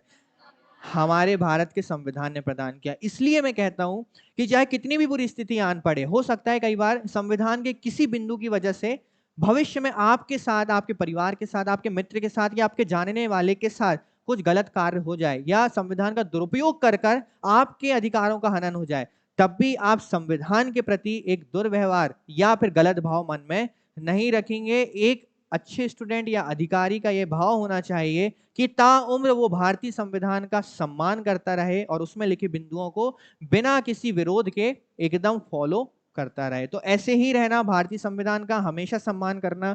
इस पुस्तिका को बनाने के लिए बहुतों ने अपना बलिदान दिया है। आज जो ये पुस्तिका है, अगर हम उसके बिंदु पढ़ रहे हैं तो उसमें कितने लोगों की मेहनत और त्याग लगी है, शायद इसे कभी भी जाहिर नहीं किया जा सकता, है ना। तो हमारे भारत का संविधान बन के रेडी हो चुका है। क्या आपको संविधान सभा समझ में आई? कैसे ये पॉइंट शुरू हुए, कैसे बैठकें शुरू हुई, कैसे देश का विभाजन हुआ, फिर उसके बाद हमारे 5 चरण आए, फिर 5 चरणों के बाद 3 वाचन हुए, फिर 3 वाचन के बाद अंतिम रूप से डिसाइड किया गया कि इसमें 22 भाग होंगे, 395 अनुच्छेद होंगे और 8 अनुसूचियां होंगी और 395 अनुच्छेद 22 भागों के साथ भारत का संविधान इस विश्व का सबसे बड़ा लिखित संविधान कहलाता है। और भारत का संविधान के बिना ये भारत देश एकदम शून्य मात्र है, क्योंकि यदि संविधान नहीं होगा तो आज जो अधिकार, जो आज चाहकर भी इस लोकतंत्र को तोड़ना चाहते हैं, वो तोड़ नहीं सकते जब तक इस भारत के सामने टेबल पर क्या रखा हुआ है? भारत का संविधान। ऐसे अनेक देश बने हमसे पहले और हमसे बाद, और ऐसे अनेक समझदार लोग आए होंगे जिन्होंने संविधान बनाने का प्रयास किया, अपने संविधान को लिखने का प्रयास किया, पर अंतिम रूप से अधिकतर लोग क्या हो गए? फेल हो गए। कुछ देश ऐसे हैं जो आज भी अपने संविधान को अपडेट करने की कोशिश कर रहे हैं, पर तब भी वो उसे नहीं कर पा रहे हैं। आज भारतीय संविधान कितना भी उधारी का थैला कहा जाए, पर भारतीय संविधान एक समझदारी की मिसाल है। भारतीय संविधान आज ऐसा संविधान है जो आज भारत जैसे देश को इतने वर्षों के बाद भी स्वतंत्र रूप से, बिना किसी रोक टोक के और बिना किसी हानि के चला रहा है और आगे भी निरंतर चलाता रहेगा। तो संविधान सभा में कोई समस्या है? मैं मानकर चलूं कि संविधान सभा से आप जुड़ गए होंगे। आप लोगों ने उनके सदस्यों को इमेजिन किया होगा कि किस प्रकार से वो आज सदन में पार्टिसिपेट करते थे, किस प्रकार से वो चर्चा करते थे। इसके अलावा मैं आपको आज, जब आपने संविधान सभा पढ़ लिया है, तो मैं आपको सजेस्ट करना चाहूंगा कि हमारे राज्यसभा टीवी, संसद टीवी पर एक सीरीज डली हुई है यूट्यूब पर, हमारा संविधान। उसे समय निकाल कर आप जरूर देखें, क्योंकि जो चीज आपने पढ़ी है वो जब आप चित्रात्मक रूप में देखोगे तब आपके, और आप देखना, मैंने आपको बोला ना, जो राष्ट्रीय ध्वज पेश किया गया था, जब राष्ट्रीय ध्वज आपके सदन में आएगा पहली बार और जब राष्ट्रगान गाया जाएगा, राष्ट्रगान, सभी सदस्य खड़े होकर जब राष्ट्रगान गाएंगे, तब गूजबम्स आ जाएंगे, आपके रोंगटे खड़े हो जाएंगे। उस दृश्य को देखकर आपको ऐसा लगेगा कि हाँ, आप अभी बैठे हुए हो संविधान कक्ष में और देख रहे हो कि क्या वहां पर क्रियाकलाप चल रहा है। क्लियर है? तो समझ में आया? अगर संविधान सभा में किसी भी प्रकार की समस्या आती है तो बेफिक्र आप मुझसे पूछ सकते हैं। तो इस संविधान का निर्माण हो चुका है और एक अच्छे भाव के साथ, एक खूबसूरत भाव के साथ, अच्छे मन के साथ हम सभी के सम्मान के लिए एक बार नारा देते हैं और इस क्लास को समाप्त करते हैं। जय हिंद।